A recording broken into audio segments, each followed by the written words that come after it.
All right, Chad, welcome in. Game 3 of the finals. Let's just get this over with. Hey, yo, now shout out to the finals being back in New York. Hey, yo, the atmosphere, of course, is pretty crazy. We've got on the ESPN live feed Mark Davis about to give us the pause. Hey, yo, whoa, about to jump the ball up for the start of the game here. Starting lineups going crazy. The environment right now, all the New York legends in the building. They've got Derek Jeter and Eli Manning sitting next to each other, like both of them getting ready to watch Jalen Brunson become the new New York favorite athlete.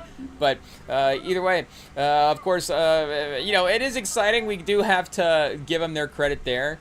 And, at least from the NBA historic side of things, definitely pay the proper respects for what this moment is. But, hey, yo, Chad, as a Spurs fan, I gotta say, going in, the confidence is pretty low. And maybe this is the thing about this game, of course, is this is still that last game of any type of potential hope. Where, obviously going down 3-0, if we lose this game, like we were saying in the last live stream, it does seem like NBA Finals All Access with Pat McAfee available on ESPN. Wait, is Pat McAfee doing like a court? Is he like walking the sideline like he's doing like the college football playoff? Hey, yo, I don't know what that means. But what are we saying for the Spurs, the hope that they do have, again, they could maybe, we were saying maybe get it to 6 if we lose 3. If we're down 3-0, maybe there is a chance where the New York team emotionally peaks after a game like this. We win the game 4, and then maybe San Antonio, a little energized, back home for game 5 would win that one. But then it's like, oh, well, the Spurs are going to win game 6 in New York again. It would seem a little unlikely. But, just the idea of them winning off 4 in a row would be, down 3-0 would obviously seem, impossible, obviously. But it seems like online there's still like a little bit of a section of the internet at this point that is still, I don't know, even more delusional than us at this point, where they're like, can Wemby do what Giannis did back in 2021, which is, I guess, the last time a team has won 4 straight after being down 2-0, or just won the finals in general, I guess, after being down 2-0. I guess the way Milwaukee did it was they won 4 straight. I don't think San Antonio would do that. The crazy thing would be somehow if San Antonio won both games in New York, and I just don't see that happening at all. Hey, yo. And, again, even in a slow start for this New York team, definitely maybe a little, obviously a little jittery playing in front of the home crowd. But again, they are playing with the 2-0 lead. If it just Wemby blocks the Bridges 3-pointer. I mean, I guess the New York fans obviously getting to see Wembanyama as well too. It really is going to be quite a night to watch the game. I mean, they're saying like $7,500 a ticket for the New York game. Not to pocket watch the fans at the arena right now, but I mean, again, they're definitely really, I guess, hoping in some ways for an historic game. So maybe a couple blocked threes from Wemby's not the worst thing. You're paying $7,500. It's like, Mikal Bridges, we're sorry about that, but we really want to get the pause the full NBA experience here. But what are we saying for even if the Spurs somehow do win this game and spoil the fun of New York being back in the finals? It's like, oh, 2-0, here we go, San Antonio. Maybe this is going to be interesting. It's like the ease maybe at which New York would be playing that game 3, where again maybe that's the one where it's like, oh, we can't lose this game. Now all of a sudden the finals are tied. What are the storylines going to be? I think it'd be the other way. It'd be like, we got the bad game out of the way the first time. And then they would just be playing with a little more freedom in game 4. Again, the home crowd would still, I think, be just confident and excited to see the team. I think, and that's the thing, I don't think this home crowd is gonna, there is a confidence just in that team where I don't think it's, the what do you say, the trance is not gonna like break if they lose a game here, and it would be the first game that they lose, obviously, in the win streak here. For a while, they are still on that historic run that they've been on for the playoffs here, but I don't think the New York fans are going to lose a game in the finals here all of a sudden and be like, oh, this finals run was really that. I'm trying to think what's the Cinderella correlation chat. Hey yo, is this the analogy we have to make? But I feel like that's the go-to, right? The glass, does the glass slipper turn back into a pumpkin? I'm trying to think how that works. Hey yo, because there's a chariot, right? So did they just turn a lot of pumpkins into cool things? I guess is what happened essentially in that thing, and then they all just turned back into normal things at midnight, I guess, because it was the shoe, right? If the shoe fits, wear it. Hey yo, did somebody back in the day like build the whole Cinderella story around that quote?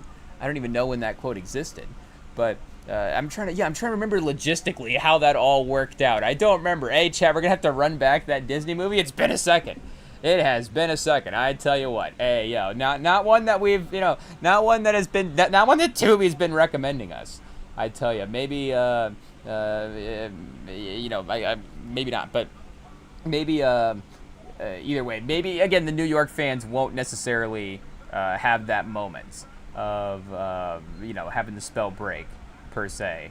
But what's another? I was trying to think. What's another movie with spells that we could watch? Hey yo, Hocus Pocus chat. We got to throw on Hocus Pocus, I guess. Bones. I feel like Bones has some spells as well too. Like it'd be like the Spurs or like Snoop Dogg out for revenge. We thought they were dead, but really they're back, and they're Snoop Dogg, and they're gonna win 4 in a row here. I don't know, but I think actually again, like we were saying, the correlation people were trying to make was Giannis, not Snoop for Wemby. Hey yo, what if we had Snoop give us a little motivational speech? I guess because Snoop is an LA guy, right? So I feel like it wouldn't be too crazy. I mean, again, he obviously does rep LA, so I'm not trying to cast him in a bad light here, hey yo, but I'm just saying I think Snoop is beloved enough by everybody that it wouldn't be crazy if he pulled up in a New York jacket and it was like, hey, go Knicks, it's the finals. I'd be like, oh Snoop, I thought you were an LA guy. But again, I can still see it. I mean, I could still visualize Snoop pulling up in a San Antonio jacket and be like, yeah, let's go Spurs, for the finals as well too. Again, I feel like Snoop can really root for any team that he wants to. Even though, again, shout out, obviously Lakers, Kobe, that's his guy, that's his team, that's his city. So, rest in peace, Kobe. Obviously, we're not trying to have Snoop betray his fan base, his team, his guys. But I guess what are we saying? Yeah, they got the Above the Rim alternate broadcast back. Hey, yo, chat. So we've got a Pat McAfee alt broadcast and a Marlon Wayne's alternate broadcast as well too, I guess, for the Above the Rim broadcast. I don't know if that's what that is, but are the Wayans brothers New York fans? I don't know. We might have to look that up. I guess, are they front row chat? Hey yo, I don't know. Do we have to get a front row check? We have to do like a celebrity chart for the MSG Arena here and see what we got. Because again, we do have Eli and Derek Jeter courtside, I think. So are Eli and Derek Jeter paying for their seats? But then you also have your New York staples as well too. Spike Lee. We have to mention Spike Lee first, of course, for the fan base. Not Chalamet chat. Hey yo, we're not mentioning Chalamet first. We'll mention Ben Stiller next as well too, and then Tracy Morgan, and then Chalamet, just to pay respects for the ones that have been there through the battles. Chat. Hey yo, Chalamet's out here like icing his knees and stuff, posting on his Instagram like, oh, the playoff run, the toll that can take on your body. It's like, Spike Lee has been out here. Spike Lee is literally, and obviously this is not, maybe we don't want to remind New York fans of maybe, Spike Lee helping the other team, but still, like, Spike Lee has been directly involved in games. Like, hey, yo, until Chalamet gets to, like, if Chalamet, imagine chat, hey, yo, Wemby and Chalamet start talking to each other, like Chalamet starts talking smack to Wemby, and then Wemby, has to, pause, do, the Reggie Miller celebration, and then, I mean, again, obviously, we tread lightly. We're live on YouTube. I don't know how much we're allowed to describe the celebration, but we all know the Reggie Miller celebration. Hey, yo. It is what it is. There's multiple parts to the Reggie Miller. Everybody remembers, obviously, and Halliburton recreated. I'm trying to remember. Did Halliburton recreated, obviously, again, I don't know exactly what the appropriate way to describe it as. Hey, yo, the non-pause way, but then also, the the appropriate way. Is it because it's not? It's like because I feel like if it's not like the other team choking, is it? But it's like, obviously, you're kind of ending the other team is essentially, I think, obviously the motive of the celebration, more so than like, oh, this is what the other team did. It's like, this is what I did to the other team. But then, Reggie Miller also did like a nut grab as well too. He was just celebrating everything. There's that one clip of that guy. I don't know if it's like some, alternate professional football league like UFL, or if it might be some guy in college. I don't remember, but it's a football clip, and he scores a touchdown. Not World Cup, we should say, since that's around the corner, but just normal college football. AO. But he scores a touchdown, and I forget, he does like 6 celebrations. He like kicks in a door. He like sprays, he like sprays everything. It's like he does like he might do like the LeBron celebration at one point. He does like a backflip. He just does. He's like has this is his one touchdown. He's got to celebrate every celebration he's ever dreamed of celebrating in this one moment. So, Reggie Miller kind of a little going for it a little bit, obviously, against Spike Lee there as well, too. But, again, there have been other New York fans that have been, through the battles more than Chalamet has, with all due respect to Chalamet. Again, it is obviously there are some other legends there. But, yeah, I mean, that could be, I didn't even think about that. Is that also our one hope, chat? Our one hope is that a New York fan, like one of these celebrities, Spurs. Oh, yeah, Chad. Spurs on Wemby. Is that the right way to use that in a sentence? I'm not sure, but I don't know if that's a pause either or not. But and I guess generationally, Chalamet would be the alignment there. I guess it'd be. We don't want to say it's Spike again, Chad. That'd be a bummer if Spike was just. I feel like Spike knows. Hey, respectfully, like Spike, I don't know if he would want to have that on his resume again. If he starts getting into a situation where, like, do I want to start talking smack to it? It's like, oh, maybe not. Like, again, not to say that Spike Lee wouldn't, be confident in his opinion or confident in his team's ability to back it up as well, too. Hey, Spike Lee's like, I got Jalen Brunson now this time. I guess, obviously that team back in the day, Pat Ewing and stuff, there was some clutch guys there for sure. But they didn't really have, honestly, the closer, in the same type of way. Obviously, Ewing a great defender, and Ewing obviously was a really, really good offensive player. You go back and look at his numbers for sure, but if we're talking about parts of his game that have just aged, just carried over into modern time. Again, obviously, it's that part of his game as a defender that you think of first when you really kind of, and not to say that I have watched like a ton of Pat Ewing highlights to like visualize who he is as a player, but again, speaking of that Reggie Miller doc, obviously that Winning Time doc is kind of specifically focused on that rivalry there. You do see a lot of, obviously, the Pat Ewing. That's probably the most, of that Knicks era that I've seen, just their basketball minutes, is just watching them through that documentary. But, and honestly as well too, like, I have seen a couple of their games on the YouTube, auto playing as well too. I've been queuing up the 99 finals in the background just to, relive the good version of the Spurs versus the Knicks final series. But then it'll like auto play. It's been auto playing after that a couple times. It's been auto playing like the Knicks versus the Rockets finals.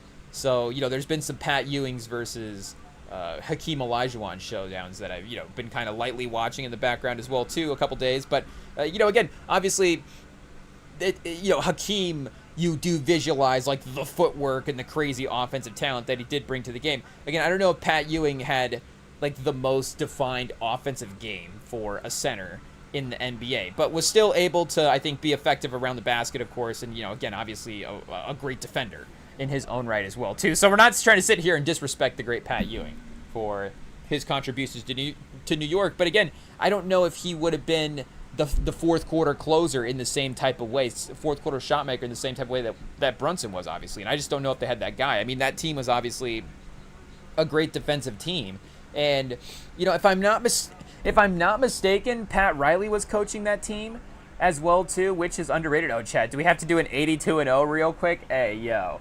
First quarter, hoops, if we do a classic, we can really knock it out quick. Pause. Oh, Phoenix in the 80s, chat. Is this a no respin? Oh, we get Dennis Johnson. Boom. I don't know if we're going 82-0, but we'll take Dennis Johnson's because we're shout out. This is a pro Dennis Johnson pod. We love his game. Ooh, Atlanta in the 10s.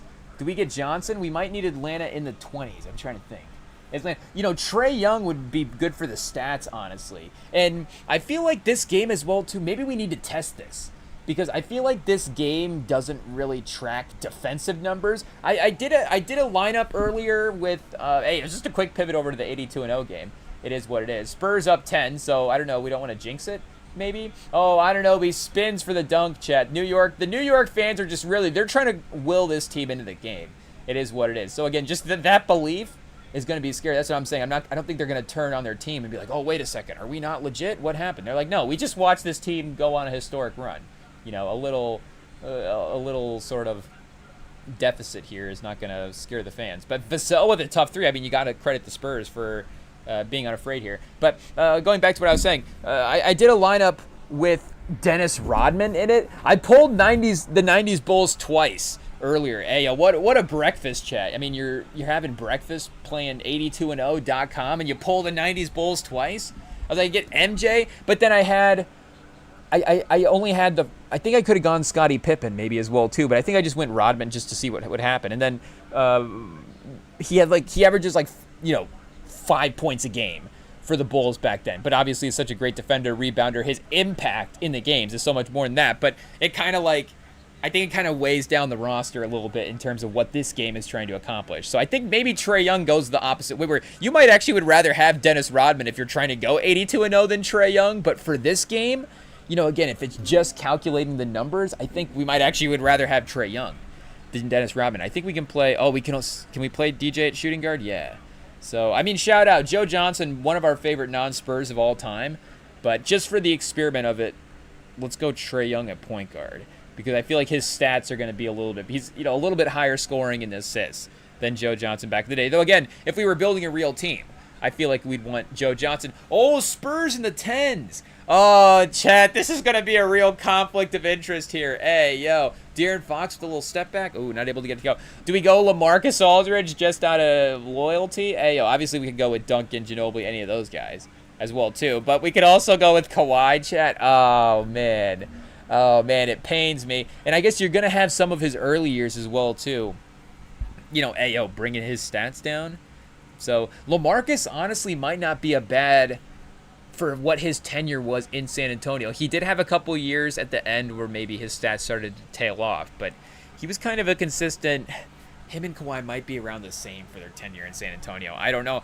But if they're close, honestly, let's just go LaMarcus just because we're petty, chat. It is what it is. So again, our Trae Young, Dennis Johnson, LaMarcus Aldridge team is really looking like a 55-win team at this point, but still, it's building blocks going forward. Ooh, okay. Brooklyn in the 80s. Maybe do we get Dr. J? No? No Julius Erving? Dr. J didn't play for New Jersey in the 70s?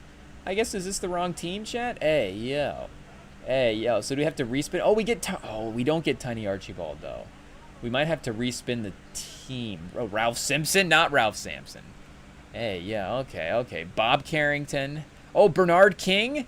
Oh, we might have to take Bernard King. I'm not sure what his stats were for Brooklyn in the 70s, but I'm assuming they're good. Okay, we basically have to get a center here at this point. Boston in the 70s. Do we respin the era? I don't think the 70s, or the Boston in the 90s. Boston in the 90s didn't have the best centers. The 70s would have. Oh, Parrish in the 90s? Yeah, he wouldn't have been at the peak of his powers at that point. I think we have to respin the era. We're probably going to get the 2000s. But, the 70s. Okay, here we go. Boom, perfect. So we do get Parrish, Cowens, and McHale as well, too. No McHale? Hey, yo, okay, so just Cowens or McAdoo, I guess. Is McHale a power forward? Our only option there, maybe? I'm not sure. Or maybe that's more 80s. Paul Silas is a power forward. Can we do LaMarcus at center and Paul Silas at power forward? Maybe. Okay, so we could get creative there. But I think Cowens is going to be the option either way. Cowens, Aldridge, who's our BK? Oh, Bernard King. Cowens, Aldridge, Bernard King, Trae Young, and Dennis Johnson. Trae Young's going to ruin this team in real life. It is what it is. No disrespect to Trae Young. I guess in real life we probably actually want Cowens at the center. and LaMarcus at the power forward. Let's see. Oh, 59, Chad. Okay, we got above 55 wins with this team. But I guess Trae Young only 19 a game for his entire Atlanta run as well. He did obviously, I think, peak a little bit higher than Joe Johnson, but I think Joe Johnson might have been a little right around there as well too, because, you know, again, that's eliminating some of those early Phoenix years where he's still working his way up as well too. Bernard King, 23 a game. Yeah, LaMarcus, 20 points, 8 rebounds for his tenure in San Antonio. I think Kawhi would be around 20, just that, you know, low 20s as well too, considering some of those early years. So I think that wouldn't have killed us, you know, there going with Aldridge. But either way, what were we looking up, Chet? New York basketball. We were, I think, trying to figure out if Pat Riley was coaching the team. Could Pat Riley have taken this 59-win team to the finals? He might have been able to, honestly, with his resume. But yeah, I think it's a little underrated that he was coaching that team. Yeah, from 91 to 94, 95, and then obviously goes to Miami after that, coaching them, you know, up until they bring in Spoelstra there as the next long-term guy. But yeah, again, you know, Pat Riley's one of the, do I say 5? One of the 7 best coaches in NBA history. I mean, again, look at the run that he had. Obviously, you know, you have Kareem and Magic in the 80s. It's going to be pretty good for your resume, that's for sure. But, you know, again, that New York team probably overachieved a little bit for what that roster is. Again, look at the regular seasons here. 60, 57, and 55. Like, they're a powerhouse. And, you know, again, are they a little kind of like the Jazz of, you know, with Gobert and Mitchell? I mean, you know, again, no disrespect, you know, hey, yo, no disrespect to Pat Ewing, but is there a little bit of, you know, Gobert comps there? Hey, yo, shout out to Gobert. You know, call in and tell, you know, hey, we're going to start asking him Wemby questions? I don't know. And, you know, again, you're losing to MJ in the Eastern Conference Finals, so, you know, it's like, you know, respect there if you're going to lose to anybody. But Starks, Mason, Oakley, Smith, Rivers, Greg Anthony, Rolando Blackman, you know, again, they just did, I guess, you didn't necessarily need only a perimeter scorer as well to complement, but, you know, they just didn't have the scorer per se. Because, again, even going to that Houston team, they're just a little bit better at creating offense for themselves. That was one of the, speaking of 30 for 30s in documentaries, hey, yo, you know, obviously, if we're going to be watching sports documentaries, shout out, that's the series that we're going to be watching. But, you know, again, that is kind of some of the focus of that doc, is the fact that, you know, even if those guys weren't some superstars in their own right, you know, a guy like Vernon Maxwell was, you know, when he was hot, like when he was creating, just potentially a little bit better creating his own shot than maybe some guys like in New York. Not to say that the doc was directly comparing those teams, but just as I'm kind of thinking about it, like, you know, that team might have been a little bit more set up. You know, there's some correlation between maybe that Rockets team in the 90s and the Raptors team as well, too, where the Raptors were also like that. You know, a lot of those guys were really creative offensively in their own right, but Kawhi is, of course, like the one sort of real historic guy that is on the team as well, too. But, you know, again, obviously, and then that New York team in the 90s, or the late 90s, after, you know, Ewing leaves, and it's the Latrell Sprewell, Larry Johnson version. Like, that team, I guess, you know, Pat Ewing is still at his peak of the powers, the best player between those two era of teams. But honestly, Pat Ewing on the 99 team, and I'm trying to remember when exactly Ewing theory would have, you know, been established in there as well, too. You know, shout out, Pat Ewing would have been a little bit older at that point, so I don't know. Did they lose him at the peak of their powers and still keep going? I guess Ewing theory would have been that season, right? But he would have been 37. So, hey, yo, not to call out Ewing theory, you know, shout out. It's obviously one of the, you know, sports terms that were, that you know, our guy Bill Simmons introduced into the lexicon there, into the sports, lexicon's the right word to use there, into the sports, you know, zeitgeist as the just thing to say. I don't know. But, you know, again, 37-year-old Pat Ewing, then he's just out of the league in the next 2 years. I don't know if it's like what would be the comp for that today? Just a real old play. It's like, you know, if Mike Conley got hurt for Minnesota, and it's like, oh, you know, Minnesota's actually better without Mike Conley. Oh, you know, they might win the title without him. I think, you know, again, maybe Pat Ewing would have been a little bit better at the peak of his powers than Conley was. But still, it's like, okay, you know, maybe Minnesota should be able to withstand the 37-year-old Mike Conley injury at some point. Maybe that just means they're a properly constructed team as well, too.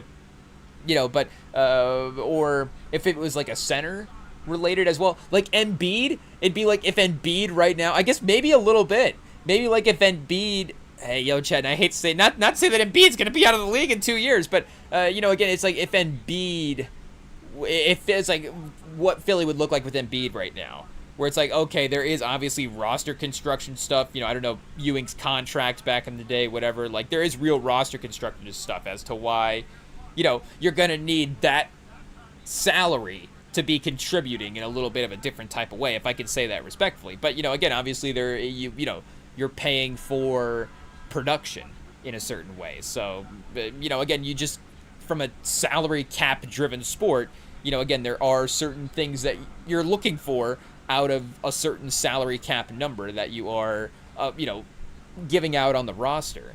But if we're just looking at the basketball talent on the court, it's like maybe Philly should be able to play well without Embiid. It's like maybe they should, it's difficult to say that you should be able to do both, pause. But it's like, because Embiid could still be a productive offensive player when he's out there. But again, if your offense relies on Embiid at this point, and it's like, okay, we're anchoring our defense around Embiid, and then we're running everything through him offensively at this stage in his career, it's like that team itself is probably not, being that competitive as well. So it's just sort of a, I guess kind of like losing a role player, if I can say that respectfully. Just kind of to, again, a high minutes guy, obviously, 30 minutes a game for Ewing at some point there. So not to totally write off, again, like late stage Ewing, but even maybe, Duncan would have been a little bit higher end of the comp for the Spurs run back in the day than, like where Embiid's at right now, where, Duncan defensively would have still been a little bit more of an anchor at this point, and the way you're running stuff around him offensively, again, it's sort of his playmaking and just his IQ and screening and stuff more so than, like, oh, Duncan's going to bail us out for a bucket in 2012. And he can still definitely do that at some point. But there is also the case that if he had gotten hurt and the Spurs had to make a run without him, that maybe, again, there could have been some sort of run there. Like, would they have won against Miami in the finals without him? Probably needed to be at full strength. But maybe they could have had a Duncan theory run with him at that stage. Again, I'm just using that as an example because, it's close to home. Hey, yeah, we're just using our own team as an example there. Pause. But I don't know, chat. Simmons, call in and explain Ewing theory once again. It's been a while. Hey, the next generation of sports fans. I don't know. Are we gonna go back into the archives and try to look up some of these page 2 articles? I'm not sure, but I don't know. I can't get back on the email chain from back in the day, but maybe he can call in and re-explain. What was going on? Was this guy just making fun of Pat Ewing, chat? Hey, yo. Oh, come on. Oh, don't do that to the great Pat Ewing. Hey, yo. One of the great, really good players we've ever had, chat. We love a really good player here on the REMINGTOM pod. We try to champion all of the really, really good superstars that the league has had. Again, do we just start ripping off names? Who was like really, really good but not quite great? Hey, now we have to just let a little bit of time pass before we say any other names. Because I want to shout out Joe Johnson again, but I just feel like that'd be disrespectful after what we said. Hey, because Joe Johnson was a really, really good player. Hey, Joe Johnson, I love Joe. Now I have to get a Joe Johnson jersey because I feel bad, chat. Pause. I'm like, hey, Joe Johnson's one of our favorite guys. But, again, I don't think necessarily Joe Johnson's on the All-NBA 75 as well, too. But I feel like that's where, a lot of people's, hot take, a lot of people's favorite players do tend to be some of those guys, as well as the guy who could be, the great guy on the team. I mean, and if you're a fan of the team, for successful teams, you just kind of like everybody that is on the roster at some point as well, too. Like this New York team. I mean, again, there's obviously the sort of attachment to what the guy's role is on the team in a sense, if that makes sense. Pause. But, again, it's like, okay, Brunson has been the sort of lead contributor on offense. He obviously gets the bulk of the respect and the emotion, but Towns has stepped his game up, and now New York has really embraced Towns, but also, New York loves Hart as well, too. I would say Josh Hart is probably the role player guy from this team.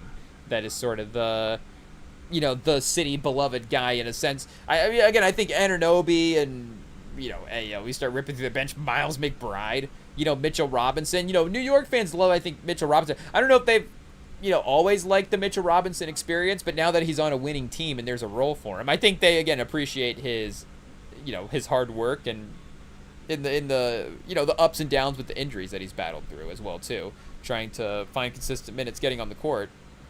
But I think Hart would probably be the one that would be, maybe a little extra elevated pause over the rest of the guys. And, there is that Villanova sort of obviously connection between him and Brunson as well too, that kind of elevates that storyline in a sense for,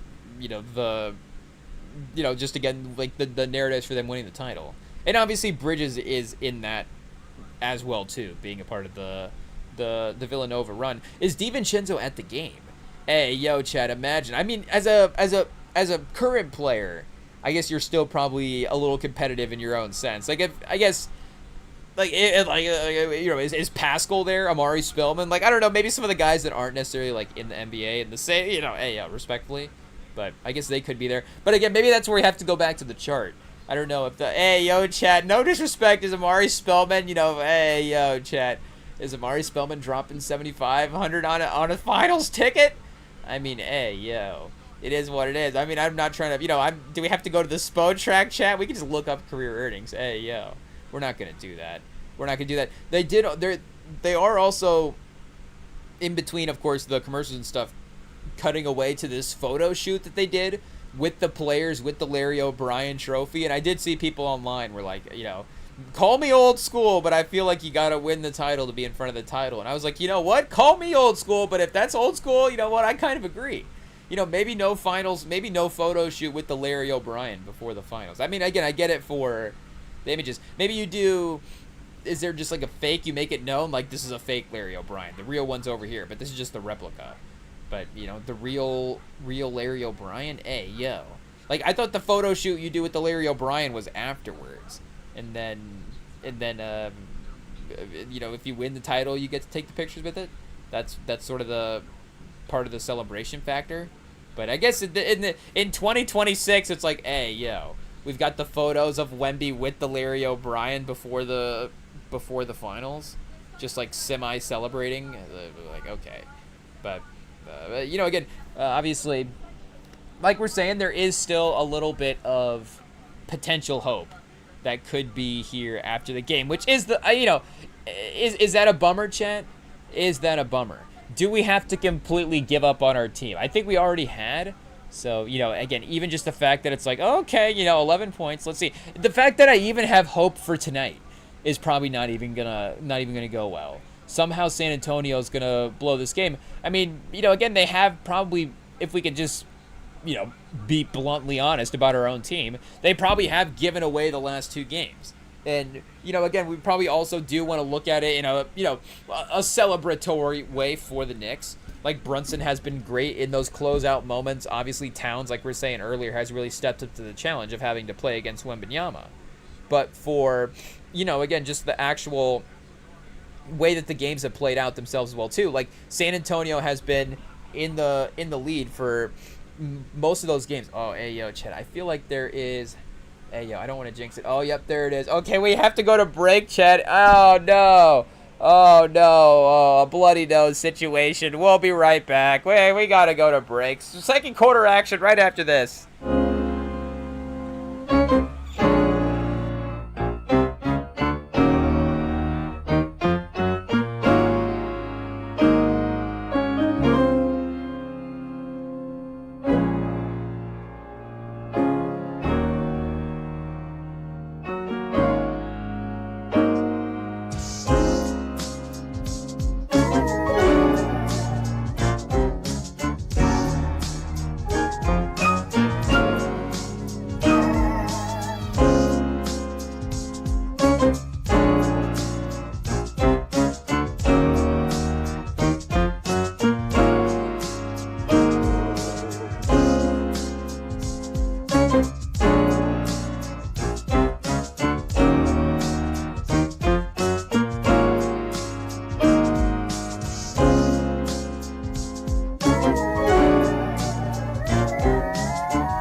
All right, chat, we are back. We got the bloody nose under control. Do we have to blame the weather? Hey, yo, is it snowing? Oh, no, it's just hot and humid, and I guess maybe that, whatever that means for bloody noses. But I guess, oh, man, we can't even look at the ESPN because it's a little bit ahead right now, pause, of the live stream and of the live feed of the game.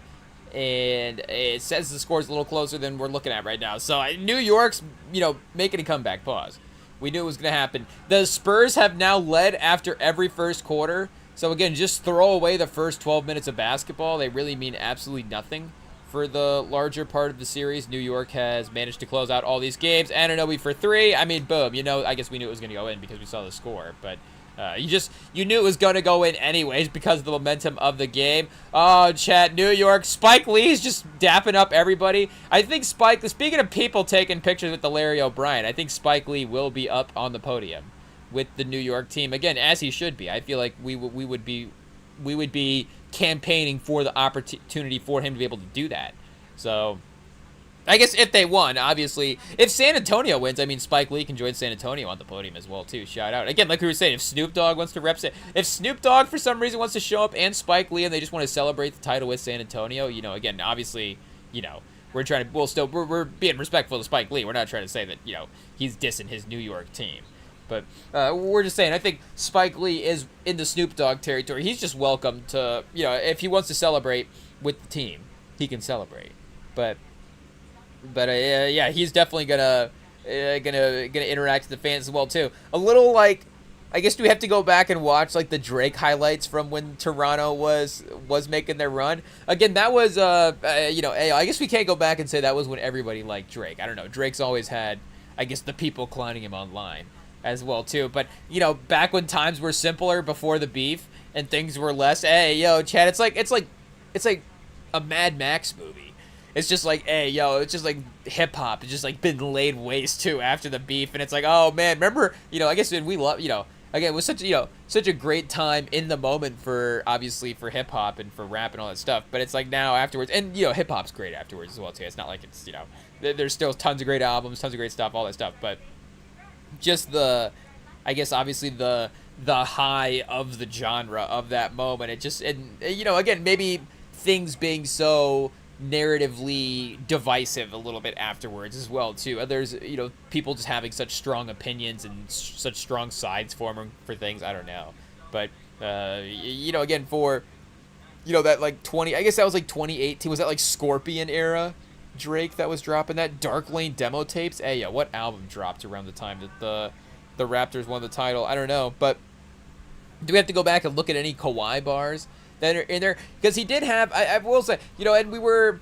obviously, and there is, I guess we weren't necessarily clowning Drake's writing on this last album. It's more his cadences at times that people were making fun of online. Like, oh, is this him, like, Fresh Prince of Bel-Air theme song type rhythm on this one track? And then there was another one, I forget, it was another sort of, like, kind of cornier song like that. And it's like, oh, Drake with like the simple rap cadences, but some of his bars, obviously in Iceman, are pretty good. And there is the one Kawhi bar that he has that I was like, okay, Drake, he might be pretty good at this. Like, what is he doing? Kawhi bar, The Remorse. See, I don't think that's the track. Oh, National Treasure. There we go. I don't know. Oh, is The Remorse? Was this song like leaked beforehand as The Remorse or something? I don't know. Again, maybe once it hits Spotify, that's when we're really locked in. 60 of Drake's best sports rap references. So wait, lyric, I guess here it says, when I shoot my shot, it's the Kawhi way. It's going in. Hey, I guess that's not what I'm thinking of. That's not what I'm thinking of, chat. I don't know if that one would be in the top 60s. Let's see what we're saying. I thought it was like a Kawhi, he's like, Kawhi, would you do that? Hey, I don't think that was the bar, but it was something along those lines. Let me see. I guess, can we like search for Kawhi here in the? Okay, wait a second. We just searched the page for Kawhi and nothing popped up. So maybe it's spelt differently here as well. I don't know. There's 22 Ks. Is it like a Jay-Z bar? 122 Ks. It's like a Jay-Z song, but 122 twos. But I don't know if it has any references to Kawhi, chat. Wait a second. Okay, I might have scrolled too quickly. Let me see. If we read the song backwards, is that going to help us find for Kawhi? I would probably need a YouTube search just for me to do a laundry load. Alex Moss trying to bring me back 100 years from now. He got my body froze. Hey, because he's Iceman, chat. See, get it? Oh, what a lyrical genius, like we're saying. But, this one doesn't have any references to Kawhi in it. No National Treasure. I guess, does it say something about Kawhi in the description? It says something about DeMar. So I guess again, I don't remember a track called The Remorse off of Iceman. Ayo, did that one not make the rotation? Unless Kawhi want to run it back. And other than that, the strings will test. Maybe this one got. Oh no, The Remorse is from 2021. Oh, okay, so Certified Lover Boy, I guess, would have been around. That post that post Raptors run as well too. Do we need to go back and run? We might need to go back and run some of the cuts on Certified Lover Boy, honestly, because I gotta be honest, the only one I really like but the only one I find myself like getting in the shuffles and in my playlist and stuff, because even if you have the whole I guess one of the people that like saves whole albums into playlists. Yes, it is what it is. And not even into playlists. Is it just I save them all into one playlist? Yes, I have one really, really massive playlist. Pause. Hey, The Remorse is the outro track. So yeah, kind of this second half run, I feel like maybe race my mind. I guess I do have saved, but for some reason I don't have anything from Fountains to The Remorse saved. So I feel like maybe I just stopped listening or something. I don't know what happened there, but I guess Fair Trade's a classic for sure. That one maybe a little replayed. Way Too Sexy is pretty fun, for sure. I think. Pipe Down is that J Cole song. But it's that Heaven's EP beat, which is pretty good. But Girls Want Girls, chat. That song is fun. Who doesn't like that song? I mean, what are we doing? I mean, again, we tried. Obviously we speak with the highest respect of all the ladies out there, but you know, it's a Drake song. We didn't say it, so you know, again, we're just singing along to the Drake lyrics. Those lyrics, you know, again, obviously we're not singing along to every Drake lyric, chat. Hey yo, but we are singing "Girls Want Girls." Yeah, I guess we go. So where's this Kawhi bar?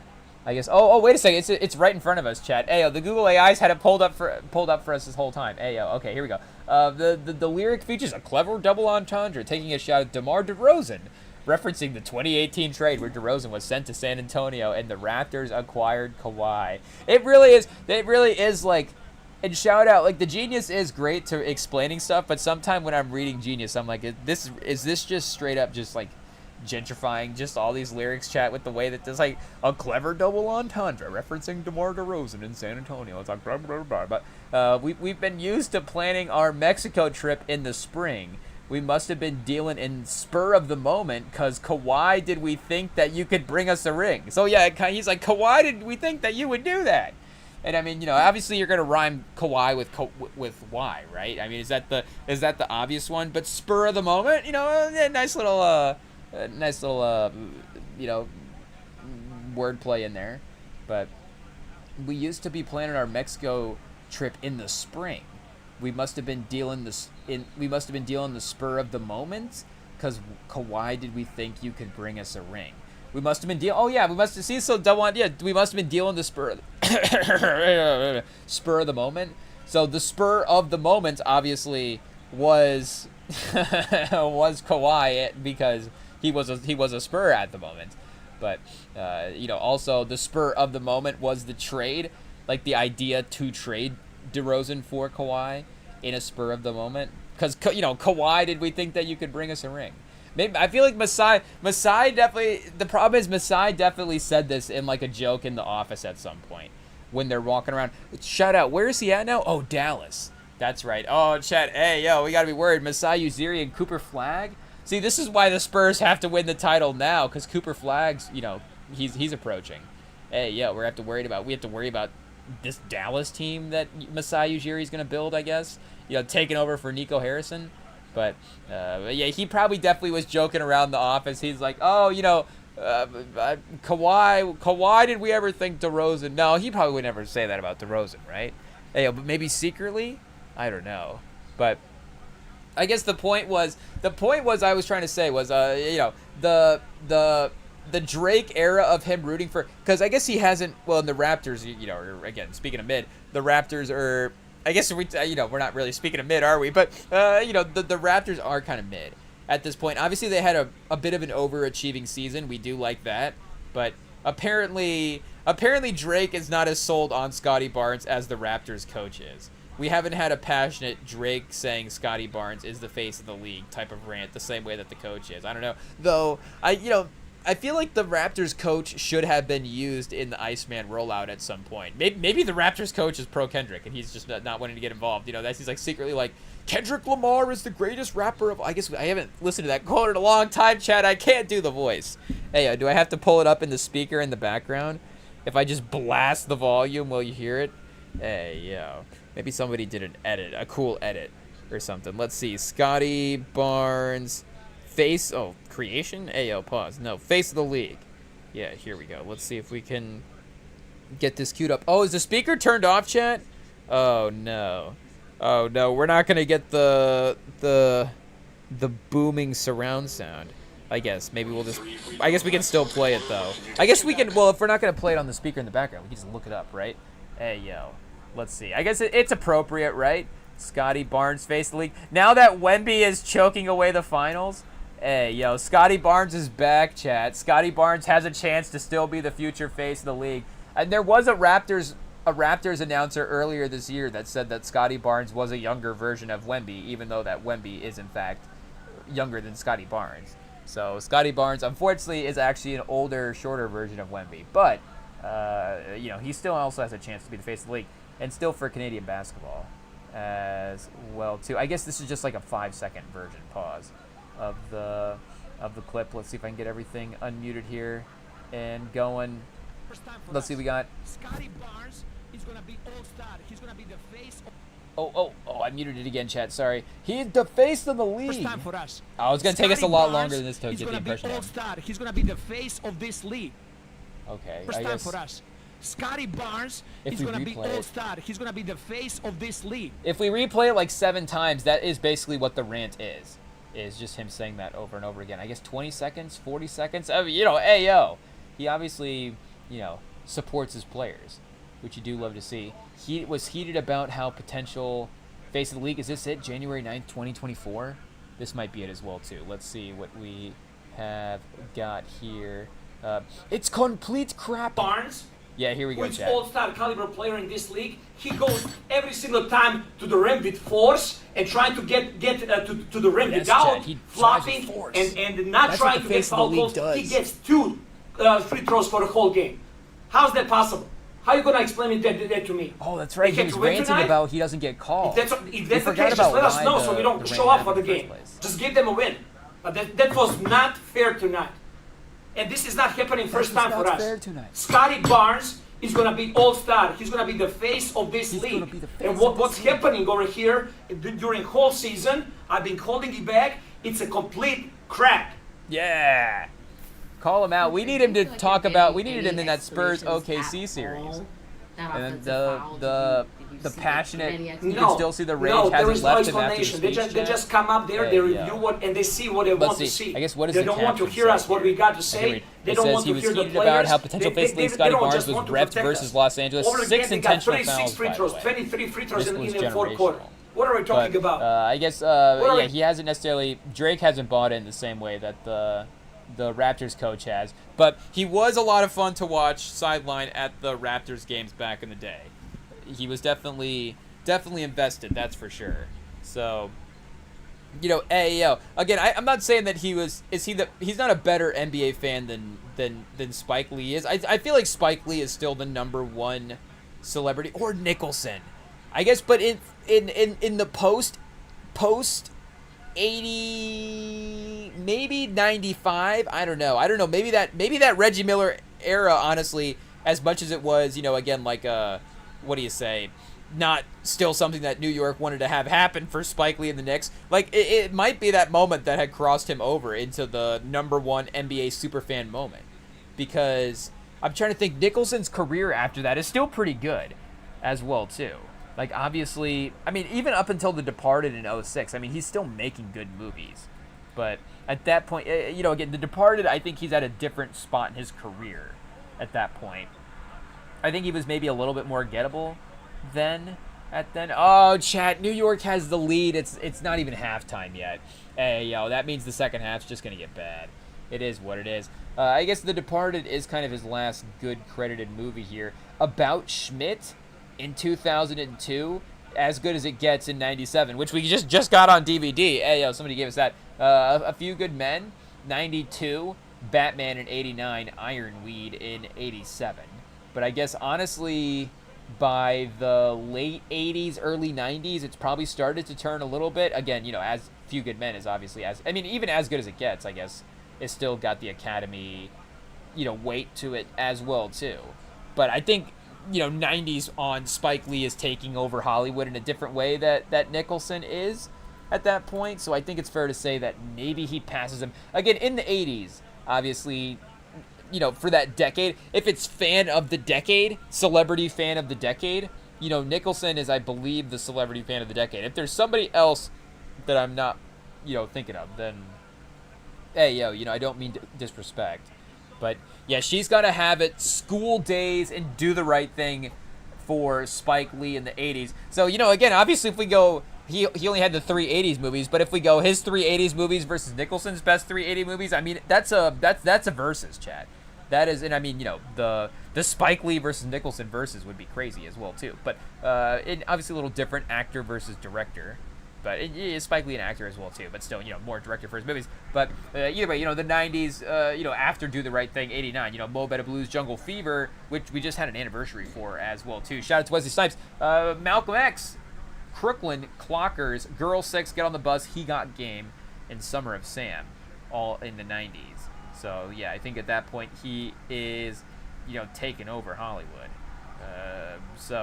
Taking over taking over the fan base as well too, taking over the title for #1 fan. And then again, right now, I think 2020 is unfortunately for our guy Spike Lee. You know, we hate to say it. I'm not saying that Chalamet is a better fan than Spike Lee, but he's just making a little bit more, you know, waves as a New York fan. Again, I think Spike Lee definitely, you know, oh, Chad, is New York going crazy right now? Castle ran into Brunson, but I think Brunson might have flopped a little bit. I didn't see Castle give too much of a... I think Castle's just a strong guy, too, as well. Hey, yo. I didn't see Castle give too much of an extension there. You know, there is a version of that, obviously, where it's just a full out, like, I'm just pushing Brunson. Like, what do we saw Carter Bryant do that to Shea earlier. And we got security. Nobody's, like, you know, we don't want Ben Stiller running the court to chase down Castle. Yeah, like Van Gundy with Alonzo Mourning. Do we have that picture, chat? IT, can we get that picture in the background? Hey, yo. Jeff Van Gundy, Alonzo Mourning. This is going to be Ben Stiller if Steph Castle injures Brunson in the finals. Ben Stiller's going to get out there in the fight right here. Yeah, and then he's going to start grabbing onto Castle's leg, and then he's, you know, it's like, well, wait, who's this guy? Hey, yo, what's Ben Stiller doing, you know, over here? Pause. But I think we're getting there. Oh, they reviewed something, and the crowd just cheered. Wait a second. Unnecessary contact. There was no flagrant foul. So wait a second. No wind up with this. Yeah, I agree, Chad. I agree. That's just a common foul. So maybe that was a boo. I don't know what was happening there. But yeah, you know, again, I don't think it was too much. You can see the problem is Brunson, I think, does a little he does a little bit too much with his shoulders and his neck. Pause. Hey, yo. On the fall, then maybe the contact is worth, which is, you know, ayo, now we're just, what's the definition of flopping? You know, again, not to call out Brunson, you know, ayo, with respect to Brunson, you know, we can't have him hearing this and then being like, what'd he say? I'm dropping 30 in the second half. But, you know, oh, DJ Khaled courtside on his phone, Chad. DJ Khaled, oh, next to Fat Joe. Hey, yo, Chad, who spaced out the court? Who was responsible for planning the courtside seats?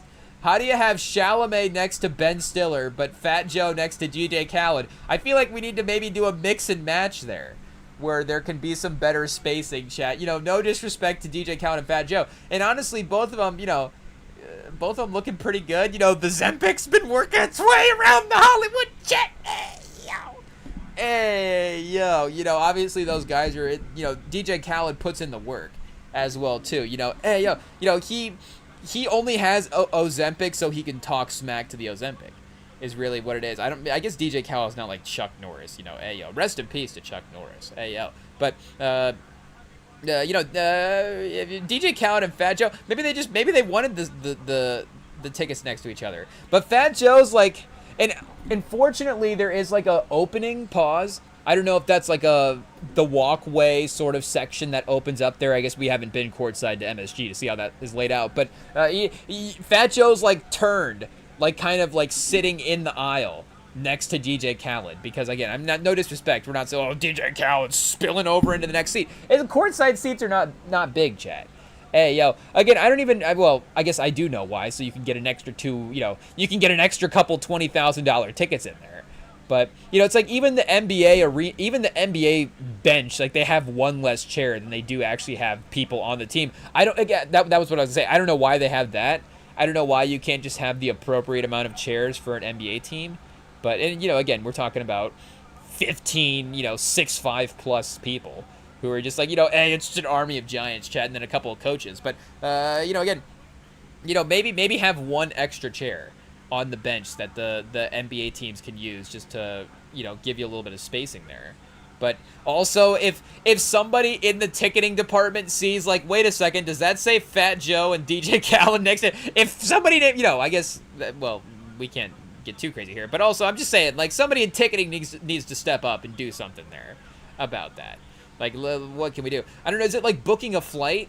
I feel like booking a flight, you have identities and stuff, right? Like, you do know who it is. I don't think it shows, like, you know, personal information about the people like that, you know, when they book the flight. Like, does it give you, like, combine height and weight for everybody that when you book a flight? But I feel like when you buy tickets for courtside stuff, you do know who is who. So you may need to step up there, chat, and see what is going on. I'm trying to think. Is Fat Joe? Fat Joe's not on All I Do Is Win, right? How many Fat Joe DJ Khaled collabs have there been? Are they working on a project, chat? Because I think Khaled is Khaled working on an album. Hey yo, DJ Khaled, Fat Joe song. Okay, Lil Wayne, Rick Ross again. I should know what this track is. What track is this? Hey yo, Fat Joe, Lil Wayne, and Rick Ross. Okay, wait, Fat Joe, DJ Khaled, and Anamorphous. I guess Sunshine, featuring Bryson Tiller and Rihanna. Hey yo, maybe we have to go back and re-listen to that one. I guess he does have that one Rihanna song that's like, is that DJ Khaled that has a song that's like, "When I'm with you, all I get is wild thoughts." Wow thoughts. Again, Rihanna obviously is the one singing it. DJ Khaled's not. Wow, another wild thought, another wild thought. When I'm with you, all I get is another wild thought. I think there is a version of it that actually works for DJ Khaled. But I remember that song on the radio there for a little bit. That song was in some of the work playlists back in the day. Again, those just Hot 100. Because the trampoline we used to work at in high school had like a bowling alley type of playlist set up. So it'd just be like, a Hot 100, what's on right now. So you just would get Rihanna Wild Thoughts every now and then. But it's like, that's not bad. I might go cue that one up tomorrow or at the gym. Who knows? Rihanna, hot take is, Rihanna makes good music. But that was a fun song as well, too. But, again, Rihanna feature, not necessarily like out of the Rihanna, discography. But 62 to 57, chat, we hate to see it. We hate to see it. Brunson into Towns. Oh, Towns up and under, chat. He really pump fakes Wemby. He gets him flying. It is what it is. The veteran, the calm presence of Towns. If he had made that layup, that would have been a real bummer there. Or if he had gotten like a dunk or something after that, because he was really set up too nicely. Again, it wouldn't have necessarily been on Wemby, but just the pump fake and again, just like the constant outsmarting of Wemby. Hey, yo. It's tough. Even when Wemby helps that time, gets over good help defense. He's even doing a little too much there. He hasn't been too assertive just in terms of the amount of shots taken. I mean, he's been a little lower in terms of the, again, the overall sort of offense. Not lower. He's been very, very efficient, which has been the thing that, has been sort of the standout part of the game. Like we were saying in the last live stream, is this going to be are we seeing Towns in our nightmares? Why do they have a Billy Joel banner up in the Madison Square Garden? I think I did know about that, but I guess I've never actually seen it before. They've never cut to it before, chat. Hey, 104 performances by Billy Joel at the Garden.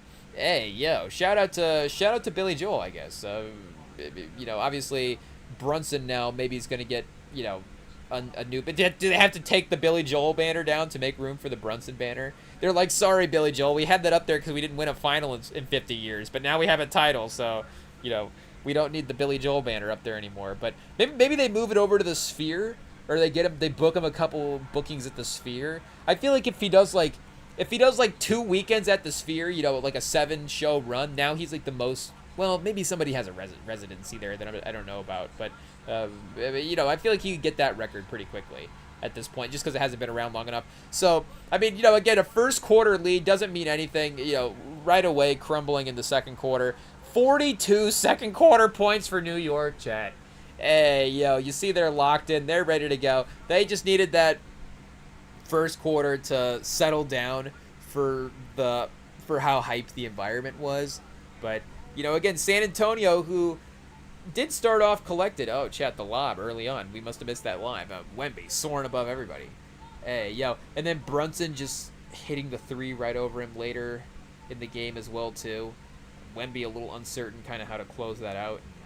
Brunson just takes the shot right over him. Hey, yo. Speaking of the, Josh Hart being the beloved guy, it turns out it's the Josh Hart game as well, too. I guess Anunoby as well, just the role player game that we were saying, Hart and Anunoby stepping up. Anunoby was 17. Hart was 16. Hey, yo, Castle with 18, which we love to see. Wemby with 15 as well, too. So they're trying, Chad. I guess if we get a Castle and Wemby game tonight, then, it is what it is. Do we just have to concede the Knicks are the better team at this point? But Fox 2 for 6. Again, he's every other game, so he's off. And Harper 3 for 9, 0 for 4 for 3. I guess is kind of needing to dial it in a little bit. as well, too. Maybe the MSG environment throwing him off. But, yeah, Brunson 15, Hart 13, Anunoby 17, and then Towns 9. Hey, yo, so I was going to say, yeah, by the end, oh, chat. Oh, man, what a painful sight to see. By the end of the half, New York is 58% from the field, 47% from 3, and 86% from the free throw line. Oh, man, they are cooking. And that is only going to continue to get worse. I mean, I guess, you know, shout out San Antonio, 53, 40, 63%, 5 for 3 from the, or 5 for 8, 5 for 3, 5 for 8 from the free throw line. So a little bit lower there, but yeah, 58 to 47 to 53, 40. So, you know, a good offensive game sort of overall from both players. Vassell, yeah, 2 for 2. Oh, wait a second, chat. Hey, yo, whoa. But, you know, maybe, I guess, you know, it's just the shot distribution. Somebody's not going to be taking a lot. But, you know, obviously Vassell being a little aggressive, has been good for the offense as well, too. His perimeter game. Fox minus 13 in the game. Wemby minus 6.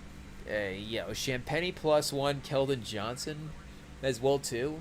So is it Johnson, Wemby, Castle, you know, Vassell later? You know, again, Harper's been so consistent in this playoffs, but they might need to go a little bit bigger with the wings here as well, too. And then maybe Fox is off the court as well. So just no 2-guard setup. Wemby, Castle, 3 wings. You go Champagny, Johnson, and Vassell there. And then Vassell can kind of be a 2-guard as well, kind of an off-the-ball 2-guard, even though Castle is a little bit as well in his own right. But, Chad, the second half's only going to get worse. It is what it is. This New York team is now playing with freedom. They're locked in. The crowd is behind them at this point. Pause. And, you know, again, once they lock in that 3-0 victory, and I mean, you know, the opportunity to even close it out in that game 4 is going to be crazy as well, too. You know, again, hey, yo, like, you know, even judging how this one is sort of that slow build up through the game makes me think that, I guess the end of the game could be super crazy, but makes me think that it's not even going to be, like we're saying, that emotional peak that we were talking about. And then maybe we get a win. We're just trying to search for a win at this point in the finals. Are we? Hey, yeah. Maybe we just want it to get over with, Chad. Just put us out of our misery. Just put us out of our misery. Hey, yo. It is what it is. But 64 to 57 at the half. When we return, chat, you know, we got the second half. We'll do our best to just not sit here in silence and complain. We're just gonna be, you know, protesting the fact that I don't know if us sitting in silence would be an effective protest for the Spurs. You know, again, what are we protesting? The Spurs not being farther along in their careers, but. You know, either way, when we come back, we'll try to watch second half of this game, and maybe San Antonio will still keep it that, you know, iconic-ish close game. Again, it's been a good series, so we can stay locked in here for Game 3, chat. Shout out to New York. The finals are back. The environment's fun. You got to admit it. MSG, you know, the crowd knows how to show up, but hey, yo, not at the cost of the Spurs, chat. Oh, no. Second half up next.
All right, chat, we are back for halftime. The Inside the NBA crew apparently wasn't giving any good analysis because Cardi B was doing the halftime and they were all distracted. But, hey, shout out to Cardi B for performing as well, too. I mean, the last Cardi B album, I don't know if we can say underrated. I think Cardi B has a pretty strong fan base. But, obviously one of the few albums that we've been bumping recently in rotation. It'd be one of those things. It'd be like, if we had to admit our rotation right now, it'd be like, wait a second, you're bumping the Cardi B, from like the last couple of years. Be like, wait a second, you're bumping the Cardi B album more than the Clips album. It's like, whoa, what did he just say? Hey, whoa, hey, yo. Actually, that's probably not totally true, but I don't know. It just like depends. It's just spur of the moment, whatever. I feel like obviously both those albums are.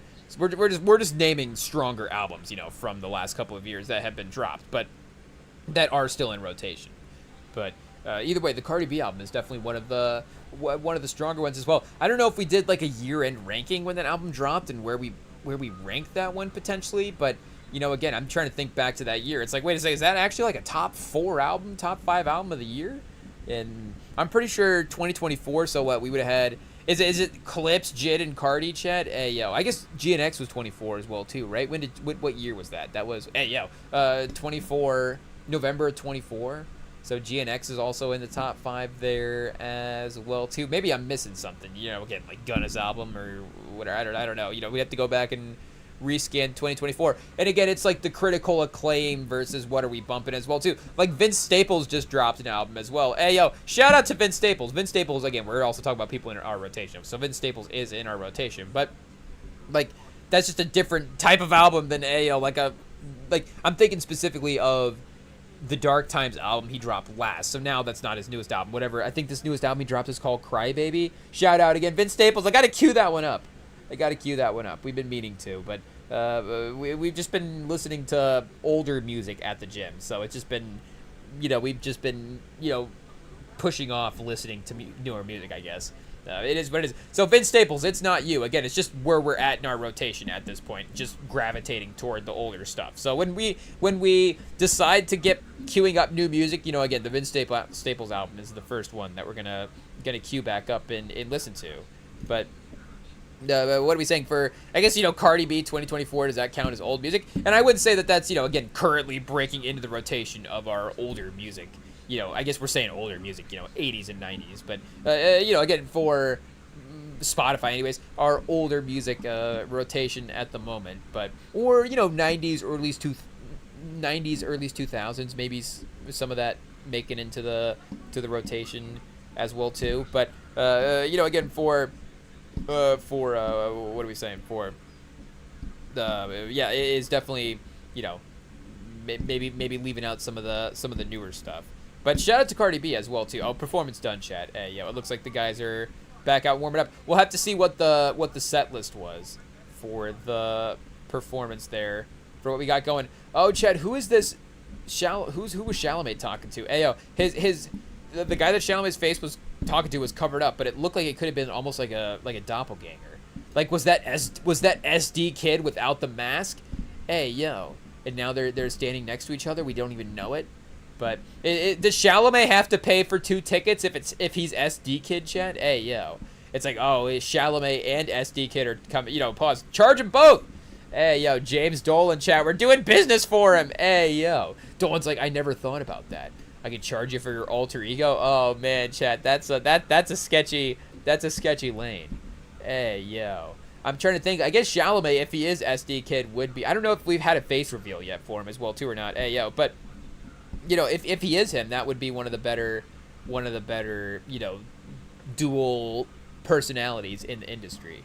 I'm trying to think. You know, there are obviously people in the industry that cross over into multiple medias, but I'm trying to think of people that do it under multiple names. I guess, you know, Donald Glover would be the next one that I would think of, or the first one to think of anyways, for the Childish Gambino, Donald Glover, you know, multiple creative lanes there. But that is something that I guess, is that going away, chat? I don't know. Because, you know, in the, I would say in the last couple of years, and for a good way as well too, you know, the authenticity push, I don't know if that's even a, could you say the authenticity phase? Hey, yo, like if it becomes a phase, then is it, you know, is it still that type of thing? But, you know, either way, I feel like maybe there is like a people just using their names or sticking to the one name sort of situation. Like Speed, like, doesn't have his real name. Or like his, because he did just drop a single as well too. I was seeing that was like, you know, shout out. He was getting that in the World Cup playlist that they're making. So Future, I think, dropped like the lead single for that, him and Tyla, which is a pretty good track. And then, you know, I guess we haven't seen what the full playlist for that will be. Ayo. So is that like the video game playlist, or will they like be bumping this as stadiums, or just, you know, whatever the promotional album they're cutting is? But you know, he doesn't have like a separate artist name or something like that. I guess Damian Lillard secretly does, because he's Dame Dalla the rapper, but he's also Damian Lillard the basketball player.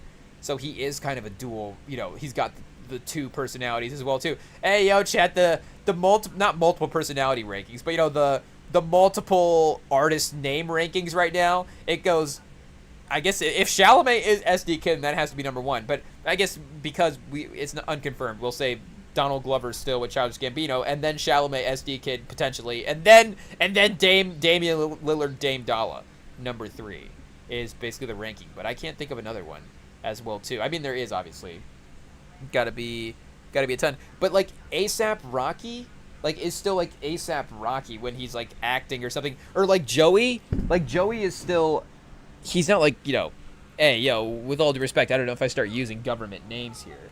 Hey, I was trying to see if we can, you know, look up. Can we look? What's ASAP Rocky's real name, Chad? I feel like I should know ASAP Rocky's real name, or like DJ Khaled, as well too. I should know Khaled's name. Is his name just Khaled? Is that his name, or did he just have an album named that at some point?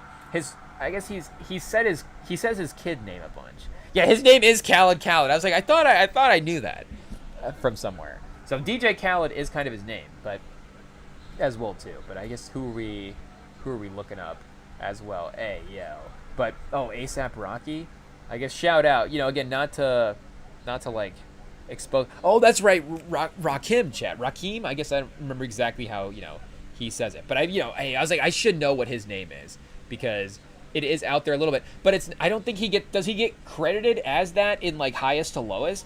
He still gets credited as ASAP Rocky. So again, he's ASAP Rocky the artist, but he's also the musical artist, but he's also ASAP Rocky the actor as well too. He doesn't necessarily have it, you know, divided like that. Hey yo, again, for our guy Joey, he's not like going by his government name in the movies. Yeah, Jovan Scott, chat. Hey yo, I was like, I feel like it's not a bad thing to know a rapper's real name, right? Hey yo, like, you know, Jay-Z's like Sean Carter and stuff. So I was like, do I have to look up Joey's name before I just start again saying his government name? But either way, you know, obviously, I feel like when he's acting in the Power series and stuff, he's still credited as his artist name. But you know, we'll have to see when he gets in. I guess when he gets into movie acting, maybe he wants to stay in TV acting. Maybe he likes that type of, you know, that type of storytelling versus movies. But you know, again, for us being more of a movie fan, that would be fun for us to see him there. You know, Coogler, hey yo, can you get our guy Joey in a movie? I mean, I think that'd be pretty sick. You know, hey yo, obviously, I think he's a talented actor. for sure. And he could be on the track as well too. You know, Coogler obviously loves dropping a like an actual album with the soundtrack album, but then he'll drop like a lyrical album with that as well too, with all the famous artists, because he's had that for basically everything. He's had that for all the Creeds and Black. You know, the Creed actual albums are a little underrated because they're not executive produced by a main person, which I think maybe is the move that he had that sort of leveled that up a little bit, where, you know, again, for Black Panther, obviously he gets Kendrick to oversee the whole thing, but for Wakanda Forever, he got Rihanna to oversee the whole thing. So it's like attached to the Spotify page for Rihanna in that way. And then Creed 3 is, well, I guess he didn't direct Creed 3, but, you know, Creed 3 being in that, I guess, that lineage of Coogler movies. Creed 3 actually had Dreamville executive produce the whole album. So, yeah, I'm trying to think. Creed 2, I guess Creed 2, they have the score and the music combined into one, maybe, is how they're doing it. Yeah, because they have Ludwig and, speaking of ASAP, they have Ludwig and ASAP on a track here.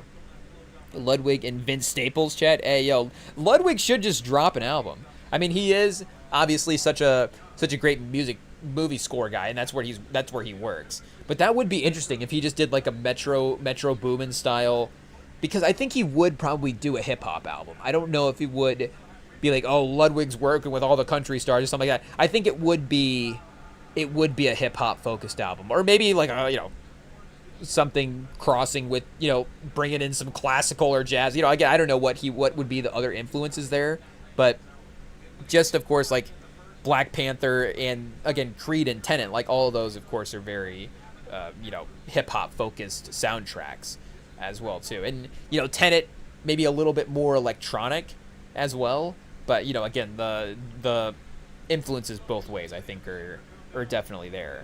But, you know, again, for Creed 3, again, the soundtrack gets put up on that Dreamville Spotify page. It gets a little bit more recognition. And I'm not saying just the album getting lost in like a compilation is the only way to, you know, promote it. You know, not that's, you know, I'm not saying that that's a bad thing. Like, a compilation album is still obviously good, but just having it like designated like that in the streaming way, I think does give it a little extra boost. I guess the Sinners album is on Ludwig's page, I think, Ayo, or maybe it is its own thing, but I guess we have that saved and going back to it. So, you know, we're not, it still stays in our rotation. But that one's too popular, I think, for people to not know about that album as well too. But you know, again, for our guy Joey, Ayo, we're campaigning for him to get a role in the next Coogler movie.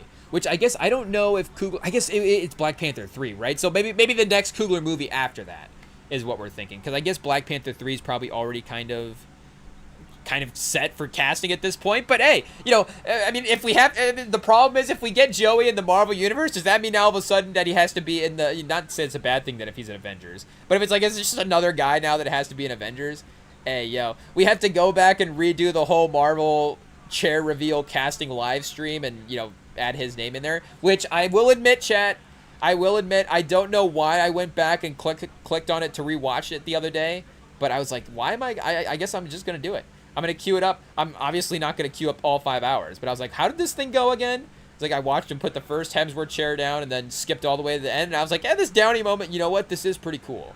I got to admit. I can't believe that I'm still like a kid at heart. It was honestly maybe like a good moment for me to realize that I still had that excitement for it. And maybe that's the first time in this process that I've actually had like that genuine sort of OG child, you know, do I say childlike? But I feel like there's like an advanced sort of, like, do you say like teenage love, you know, pause, but like that you have for movies that I could say where, you know, again, it's, you're still in sort of that whimsical movie fan phase. Like, you're not like a cynical movie buff yet at this point, like, but, you know, again, you're now starting to think in that way. Like, maybe, again, you're not like a full movie snob yet, but you're starting to know what film criticism is and starting to kind of know how to evaluate things but you're still drawn to, again, you're still easily maybe captivated by some simpler ideas. And something like, again, the Marvel Universe can still captivate you, but the fact that it's captivating is because that the Marvel Universe back in the day is, using better storytelling techniques in their movies. So, again, you're kind of getting the best of both worlds there as a young film fan, is what I'm saying. So again, that's, I think, going back now and just randomly rewatching that live stream like I did the other day, or just queuing up that last moment, is like the first time that I've actually, and I guess the trailer, when the first trailer dropped, I was like, okay,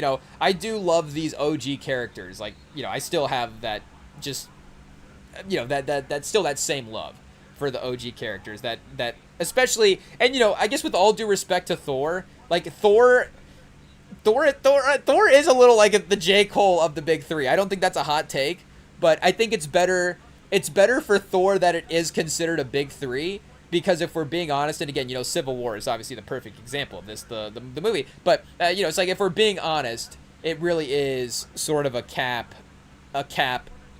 what do you say, like a Cap Iron Man situation. And again, if you're ranking beloved Avengers, I think that even, again, rest in peace to Chadwick as well too, but even Black Panther and Spider-Man, I feel like would be, you could argue they would be on the same tier just in terms of the overall comic success. But I think with the movie narratives of those characters, at least in that initial Marvel phase, I think that you would have to, of course, put Cap and Iron Man in their own tier. And then I think that, honestly, again, I would put Black Panther and Spider-Man in the next tier. I would actually probably put Black Panther in tier 1 and then Spider-Man in tier 2. But I think maybe to sort of, I don't know if that would be properly adjusting, because again, I think it'd be, the adjustment would be to put them, Spider-Man's, those guys would be more tier 1 than they would be tier 2. But they would be like 2 in tier 1, 2 in tier 2, and then maybe Thor.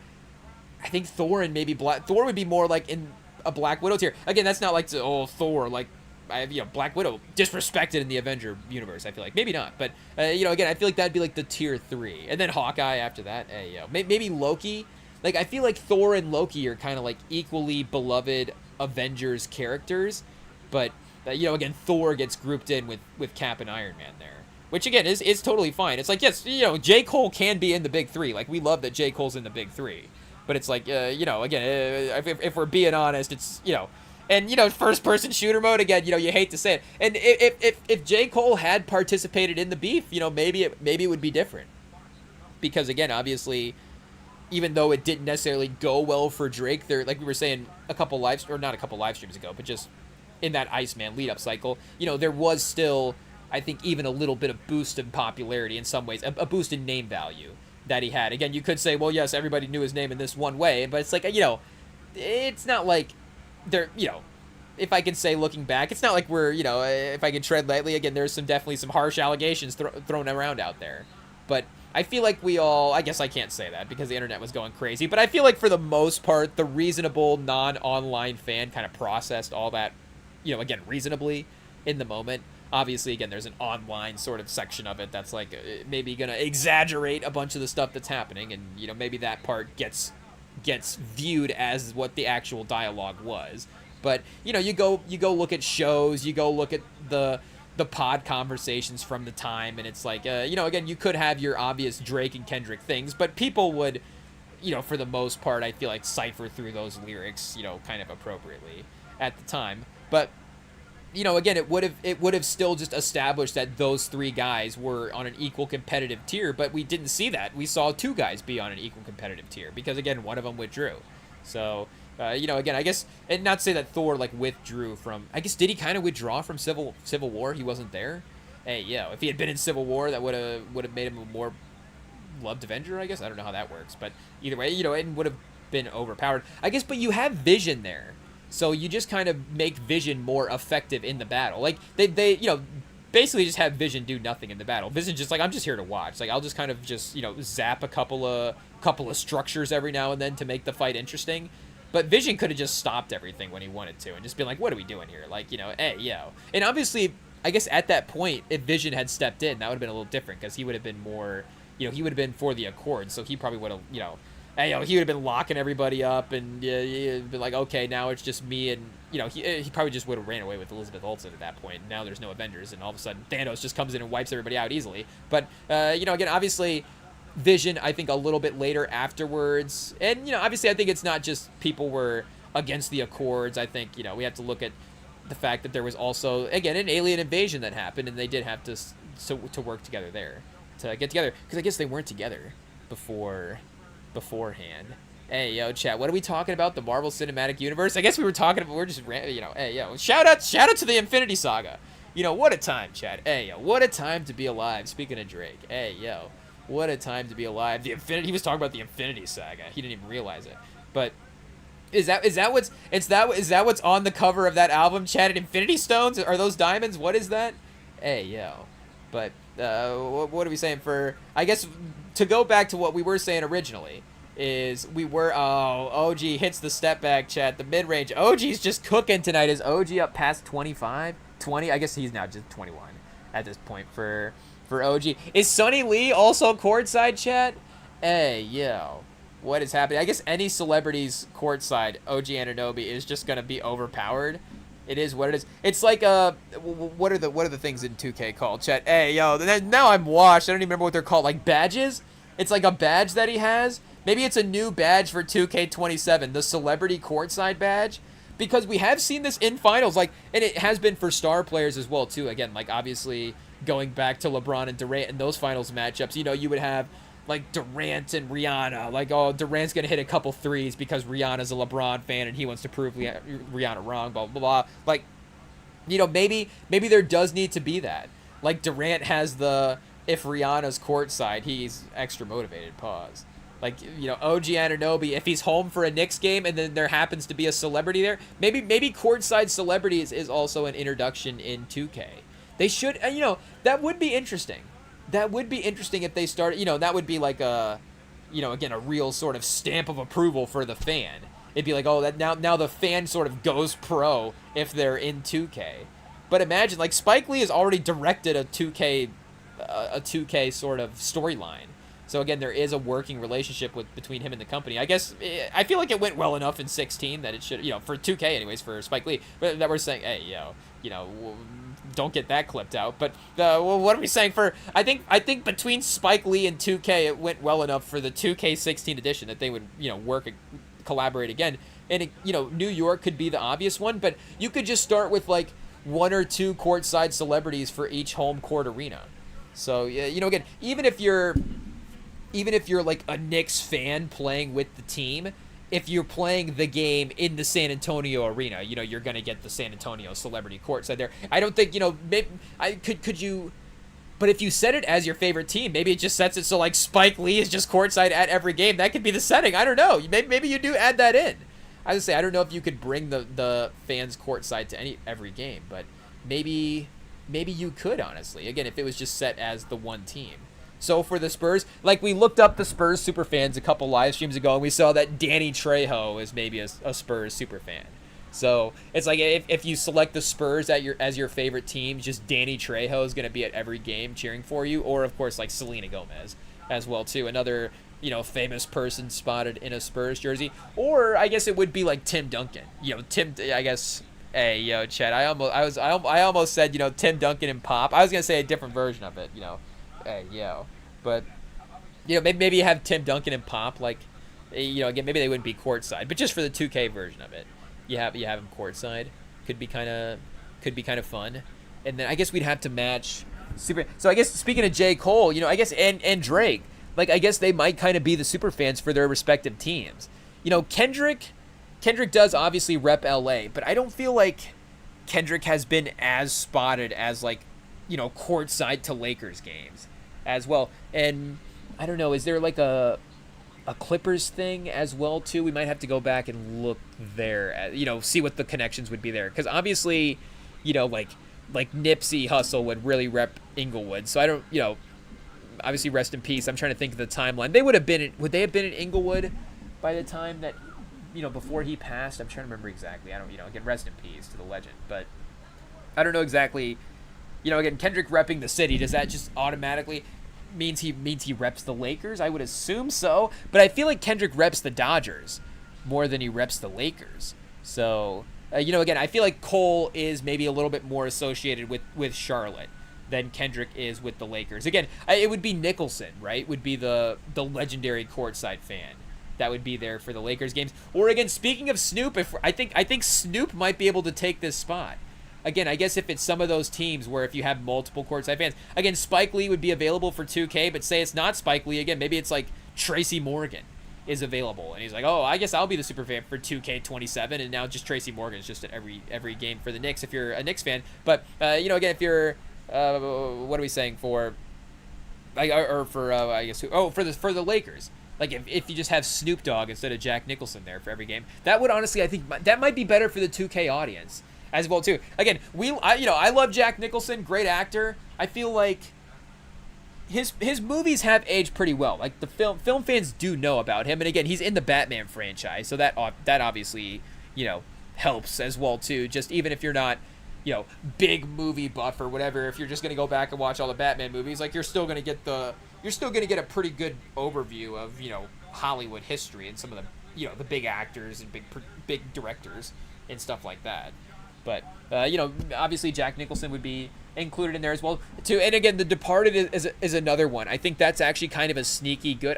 Like A Few Good Men is a good cable movie as well too. Again, Nicholson obviously has his good cable movies, but I think A Few Good Men is a cable movie for a different generation. I think The Departed. Maybe I need to throw that one back on as well too. Again, I'm just talking about it because I don't watch it, but also it just being a legal drama, has a little bit. Oh, and how am I forgetting about The Shining as well too? This movie in '66 is called The Shooting. But made me remember The Shining, which is also again like, if you're a horror fan, you're probably if you're into the genre, you're probably watching The Shining once a year. I would imagine that it's gonna be one of those classic sort of Halloween season rewatches, but again, it's just like, if you're into the genre, such a great movie that you're gonna have to be throwing that on. It's like, okay, you're gonna get The Shining in rotation once a year. Gotta throw Silence of the Lambs in once a year. Halloween obviously once a week. But again, that is probably up there with his most rewatched, I would have imagined. And then I like I'm saying, they still show I think A Few Good Men on like TNT and AMC and stuff like that. Oh, Something's Gotta Give. Is that one of those Nancy Meyers? Yeah, that one's like a Netflix. I feel like that one you see on there for sure. So that one helps. I do like Sunglass era Jack Nicholson. As good as Something's Gotta Give. He's got the sunglasses as good as it gets. He's got the sunglasses. Is he blind in either of these? I don't know if he's playing like, is that a character choice? Just, I'm Jack Nicholson. I only gonna wear sunglasses after 1995. But hey, chat, I guess maybe we can do it Jack Nicholson. I'm not sure. It sounded kind of decent in my mind, but again, we obviously, like, what do they say? Like, we filter our own voices differently. So I don't know. Maybe the real way that's actually sounding is not that great. And then plus, I don't know, this microphone, apparently it doesn't work good for Jack Nicholson impersonations, is what they said when we bought it. So I don't know, that's messing us up a little bit. But he's like, I know I'm a Lakers fan, but I do like to see the Knicks win the championship. I guess it is kind of a Shining specific impersonation. I don't know if we can do a Departed impersonation because again, he's just older in that movie. He's obviously 40 years, but like 25, 30 years between The Shining and The Departed. So maybe we just need to get, maybe check back in 20 years, and then we'll be doing the Departed version of the Jack Nicholson impersonation. But I guess right now it's a little bit more of the Shining. Wait, does he have sunglasses and anger management as well too? No sunglasses and anger management. But also again, like the Adam Sandler movie, I feel like that might be kind of a sneaky. If we're doing like in the 21st century, what are the most rewatched Nicholson movies? Again, is like anger management sneaky like number 6? I don't know. Like, again, I just genuinely don't know. I would say, again, obviously, there obviously are some questionable people behind the making of the movie that, again, obviously, we're not going to overlook there. But obviously, Nicholson's performance in the 74 movie Chinatown is great. Dunaway is great. I mean, Town on the screenplay, again, one of the great screenplays of all time as well, too. So, and, again, the movie still streams and stuff, so it's not like, it's not one of those buried movies, I guess. But again, obviously, not the greatest guy directing that movie, that is for sure. But either way, for again, for the Nicholson rotation, that is actually probably, that and The Departed are probably going to be up there for the two most watched for us. But again, for iconic Lakers fans, I guess the point was iconic Lakers fans in 2026. I think Snoop might take it, chat. Hey, yo, I don't know. Obviously, if we go most iconic, Nicholson is going to win. But just to see who else. Oh, Lakers players? Hey, no, Lakers fans. Who else am I missing? That would be, everybody in LA. Obviously, yeah, Snoop Dogg's number 2. Perfect. And then Day and Canyon number 3 as well, too, often referred to as the Queen. A fixture at the games in the 60s and the 70s. Ooh, okay, Chad. We might have to go back a little research there. Flea. Oh, that's true. Flea is a big Lakers fan. Yeah, I think. Well, yeah, I honestly know him more as being a Lakers fan than as an artist. Oh, that's right. I was gonna say, what band was he part of? Red Hot Chili Peppers. I almost thought Flea was the band, and I guess he is an actor too, right? He is. But speaking of actor, he also is an actor. He goes by Flea, right? He doesn't. Like, he's in what, Dune Part... I think, not Dune Part 2. He's in the original Dune, I think, because he plays... I think he plays the same character that Austin Butler plays in Dune, but I think Austin Butler just, definitely brings it a little bit different, but better as well, too, to be said. What year is this from? 84? The 1984 Dune. He plays... Let me see here. Is he listed... Maybe he's not listed as Flea. Is that going to help us find him? Or not, but he does play, what's that guy's name? Freud Rotha? I think if I'm saying it right. Oh, Sting! Oh, Chad, I'm wrong. Sting plays Freud Rotha, not Flea. Hey, yo, so what band is Sting from? Is Sting the band or is Sting the guy? Hey, yo, Sting, musician and actor. He is a part of guitarist, The Police! Primary songwriter for The Police. So The Police is the song that gets sampled for the Faith Evans joint, right? Hey, we call it the Faith Evans joint, but it is a Faith Evans joint, right? I'll be missing you. Is that the name of the title?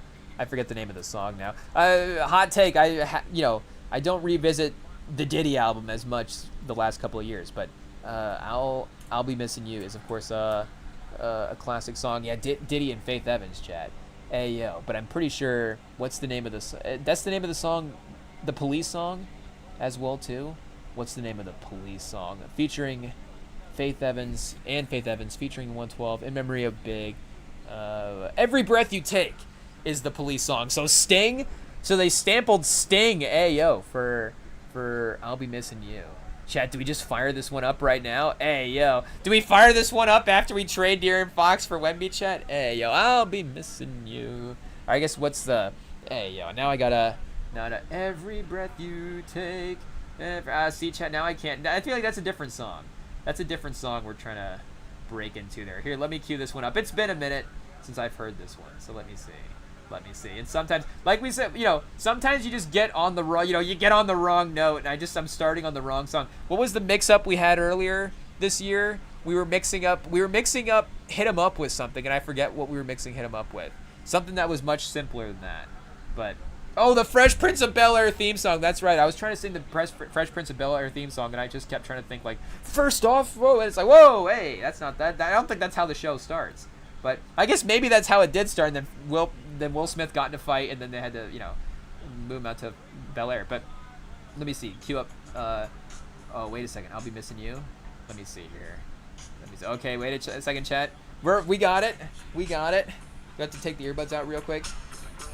Oh, what a classic, chat. What a classic. Hey, yeah. Okay, here we go. What movies have this been in?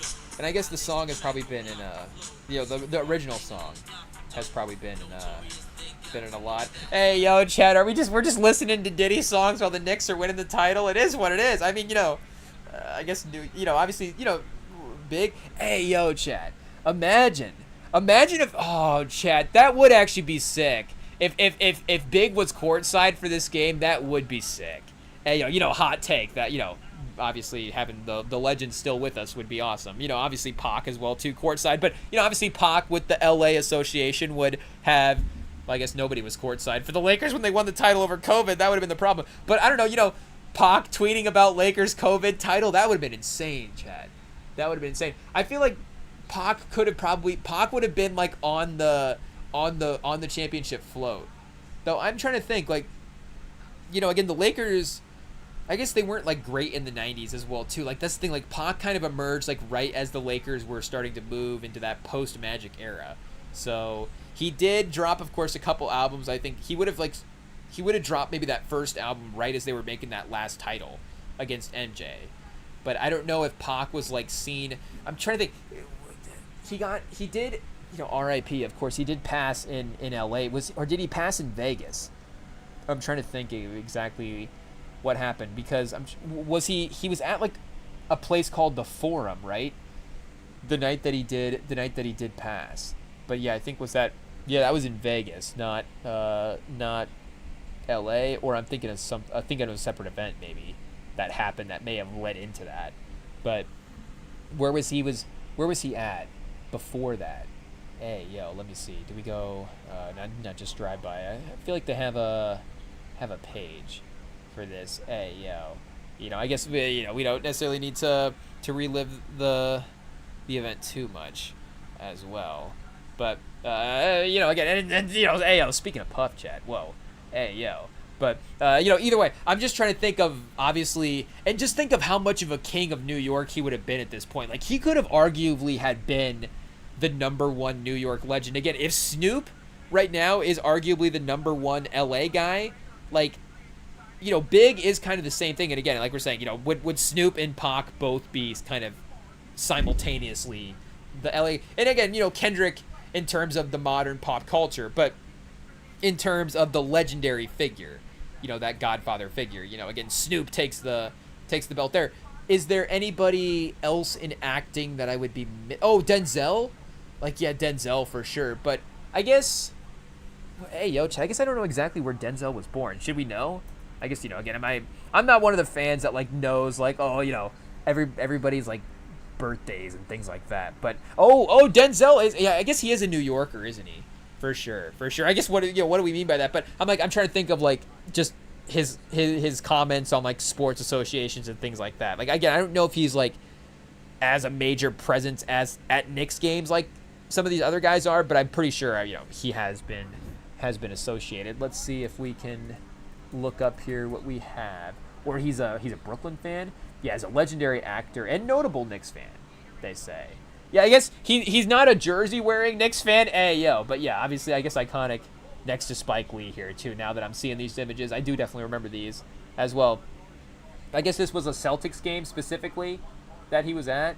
But, yeah, he's not going to rep, apparently, the team. You know, no disrespect. I'm not saying that. You know, you got to respect the move. Obviously, he's Denzel. He's got the hat. You know, he's repping the city, right? More so than, you know, he's repping Denzel. He's, you know, I'm Denzel and I'm representing New York. But either way, for, you know, again, I guess not for LA guys, but if you meant Denzel Valentine, no, that's not what I meant. But he did also play for the Knicks, I guess, you know, as the Google AI points out. But, you know, I guess, you know, again, going back to Big would have been the same sort of timeline that Snoop is right now, where he would have, and what is this updated Wikipedia picture, Chad, as well, too? What's this mural that we have going? Hey, yo, whoever did this killed this. This is, I guess maybe we gotta, you know, probably choose our words better. But you know, whoever made this mural did an excellent job of making this mural, because that's a very, you know, very detailed, very cool image there. But what are we saying for, you know, again, he would have been definitely you know, a major Godfather figure at this point. And, you know, and obviously his sort of alter ego as well, too, of having that sort of kingpin.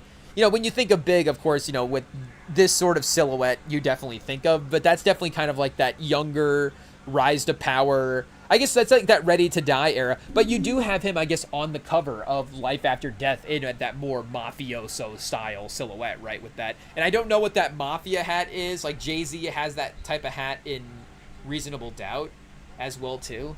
Do we have to look that up? I don't know what hats are called, chat. Ayo, I don't know what hats are called. I don't even know what hat Big has on there. I feel like I want to guess, but I don't want to guess and just now all of a sudden, oh, Rem's canceled. Like, oh, of course you assume that's the hat that Big has on. But what am I saying? Mafia hat. Let's see what we got here. I guess it's just called a Mafia hat. Often known as the gangster or mobster hat. Is this the official hat of New York, chat? Whoa, typically referred to as the classic prohibition. Oh, fedora. Oh, like the fedora. Or Hamburg. Classically favored by mob bosses like Al Capone. So wait, let's look up fedora real quick. Again, I feel like we've definitely looked this up before. Okay, so I guess you're not too far off there, obviously, like it's saying. And then Hamburg, was that the other one? Hamburg hat, a stiff formal men's felt hat. Whoa, yo, chat. I don't know who wrote the description here. Famous for its distinctive single dent gutter crown.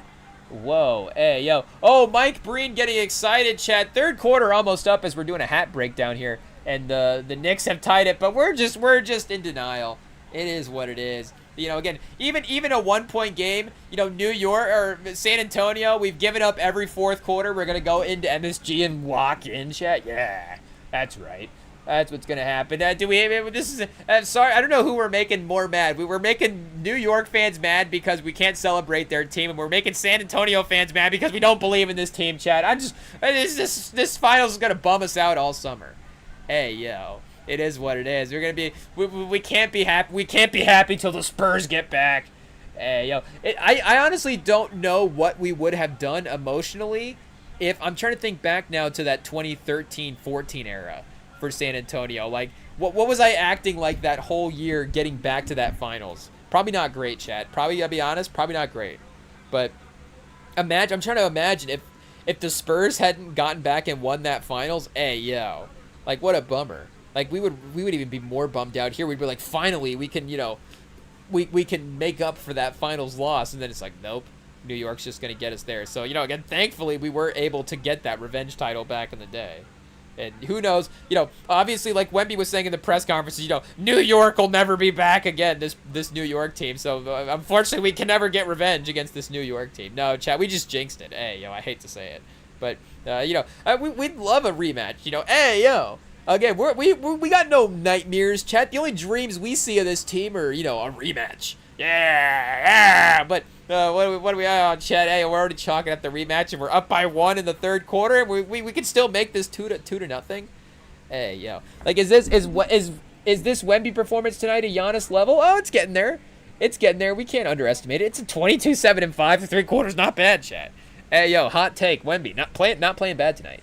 Again, for New York fans, I feel like that's a best case scenario not best case scenario, that Wemby plays well, but best case scenario that Wemby plays well and you still win the game. Yo, speaking of Pat Ewing, the Hoya Destroyer. Yo, the big fella, chat. Oh no, that's just they just gave him that nickname from Shaq. That's just Shaq. Every guy over 7 foot is the big fella. Does Jalen Brunson have like a cool nickname? The Hoya Destroyer is an underrated one. We got Bruns him, chat. Yo.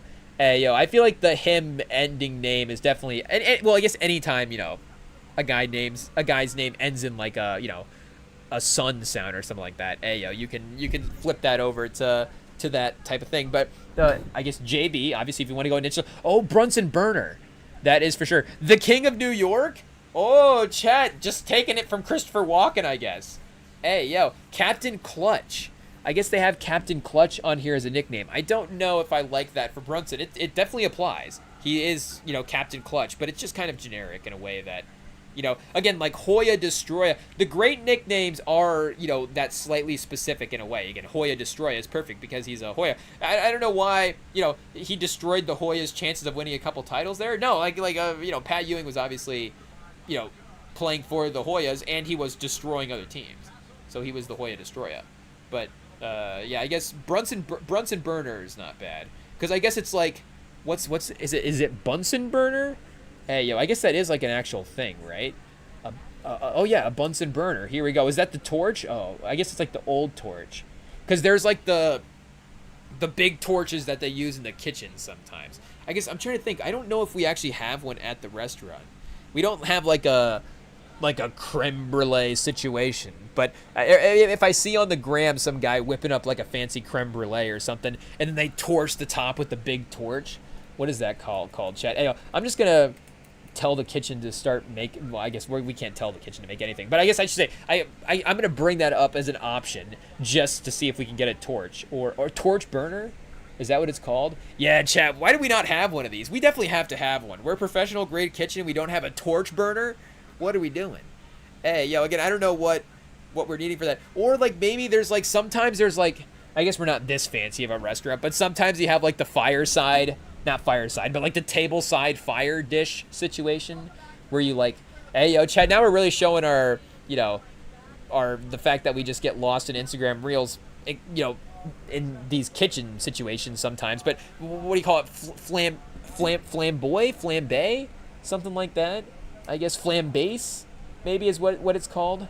Let's go. I guess I don't know. You know, fan base. Hey yo, no. Now we might be whipping up other things, chat. If we're starting to, you know, base and fire and things like that. But what am I looking up, chat? Hey yo, flambase. Let's see. Oh, flambe. Yeah, flambe. Misspelled. Oh, flambe is as a hero in a show. It looks like. I think we want the cooking technique. Hey yo, it is the fourth quarter of the finals. Make no mistake. What are we saying? French cooking. The technique of igniting alcohol in a dish. Yeah, chat. Hey yo, the Knicks are gonna, or the Knicks are probably gonna flambe the Spurs in the fourth quarter. I meant to say the Spurs, but I just subconsciously it's not even true. The Brunson's gonna do it to our own team. Hey yo, but yeah, he's gonna just, I guess, you know, start cooking here. It is what it is, Chad. How many cooking terms can we think of for Brunson in this fourth quarter? Hey yo, common dishes that this is used in: bananas Foster's, cherry jubilee, crepe Suzette. Ooh, crepe Suzette. I feel like could be a character in a movie, honestly. And then flaming cheese Saganaki. I've never even heard of that. But speaking of Instagram, I'm gonna be looking up flaming cheese Saganaki right after this. Is that the dish where? Because there's that dish where you like melt the cheese in the cheese wheel, and then you're maybe you set that on fire. I don't know. Maybe we need to start. How many different things can you set on fire in cooking, chat? Probably a lot of them. But if it's just dumping the alcohol on it, and then you just kind of, you know, you light it till it burns off, then I feel like you can apply that to a lot of situations. Hey yo, you know, the Spurs championship dinner, chat. We're gonna be cooking up some flambe for them. I don't know. Can we design the menu? Ayo. Is it like the NBA maybe needs to do that? Again, the Spurs are a long ways from winning, but the NBA needs to have like a championship dinner where, and I guess there has been some of, you know, there back in the day, you know, you used to be able to go to the White House and get, you know, good food, but not anymore. But now the NBA needs to supplement that, chat. Supplement? Hey, yeah. So now we're getting political again. But you know, they need to have a championship dinner. I meant to say like the Masters, compared to like the Masters, because. And I guess the NBA would be different if it's like all of the NBA champions getting together. It's like a 10,000 person. I guess it wouldn't be like that many. It maybe be like 2,000. And plus, you know, you have to think of the active, you know, current living champions as well too. With, you know, rest in peace to all the legends that have gone on before. But you know, again, you could still probably have like 1,500 active champions. So I'm sure the NBA has, you know, no problem renting out a ballroom somewhere for a championship dinner.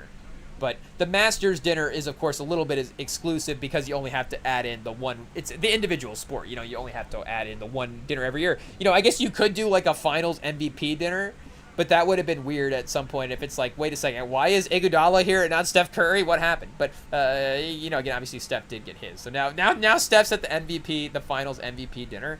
You know, Brunson's going to be setting the menu. Towns is going to be, you know, that'd be weird. Like Towns is at where's Brunson? At the finals MVP dinner. You know, why is Towns here? Hey, Towns is setting the menu, but there needs to be something like that where the champions, I don't know, is it like the previous champion from the year has dinner? So that would be interesting if it was a rematch where it's like, well, I guess it would have to be afterwards, right? So, but how do they do that? Hey, yo, is it before the Masters, the champions dinner happens, or is it right after and then they all get together? Hey, yo, when is the Masters dinner? 2026 or just in general? When is the Masters dinner held? The Masters dinner is held on the Tuesday of tournament week. In 2026, the event hosted by McElroy took place April 7th. So it happens, I guess, right beforehand, and they all get together, and the previous winner sets the menu, and they all eat, I guess. Pause. But the defending master champions picks the menu. Oh, pays for the dinner. Whoa. And receives an inscribed gold locket. I didn't even realize that, chat. I mean, you win the Masters, the prices, you buy a meal for everybody. Hot take, if I was playing golf, I'd still probably want to win the Masters. But it's an exclusive private event strictly for past tournament champions and the club chairman. It's just the club chairman trying to have a cool dinner with a bunch of professional golfers is really what it is. The festivities typically begin around 6 with cocktails on the clubhouse balcony, while dinner is served around 7, which I guess it would be at the Augusta National Clubhouse every year, since the Masters would be in Augusta. But the NBA does need to do that. An NBA champions dinner. Maybe it's maybe it's the head coaches. I guess that could be an easy way to do it. You could have all the head coaches get together. Mike Brown sets the menu. Hey, Mitch Johnson, if the Spurs pull out the win, it's Mitch Johnson setting the champion dinner for all of the coaches. I think that could be something. Maybe coaches and GMs. We obviously we want to obviously respect the players as well too. So maybe it's the champion team, the previous champion team, and then all of the champion coaches. I don't know, but again, it's a little easier of a way to it's a more exclusive crowd, I guess, the coach crowd or head coach crowd, I guess. But that would be the thing, is you still obviously had the coaching staffs to pay respects to. It's not like it's just a head coach the same way it's just a finals MVP. They do have the support system. I guess, in golf, obviously you have trainers and you do have caddies.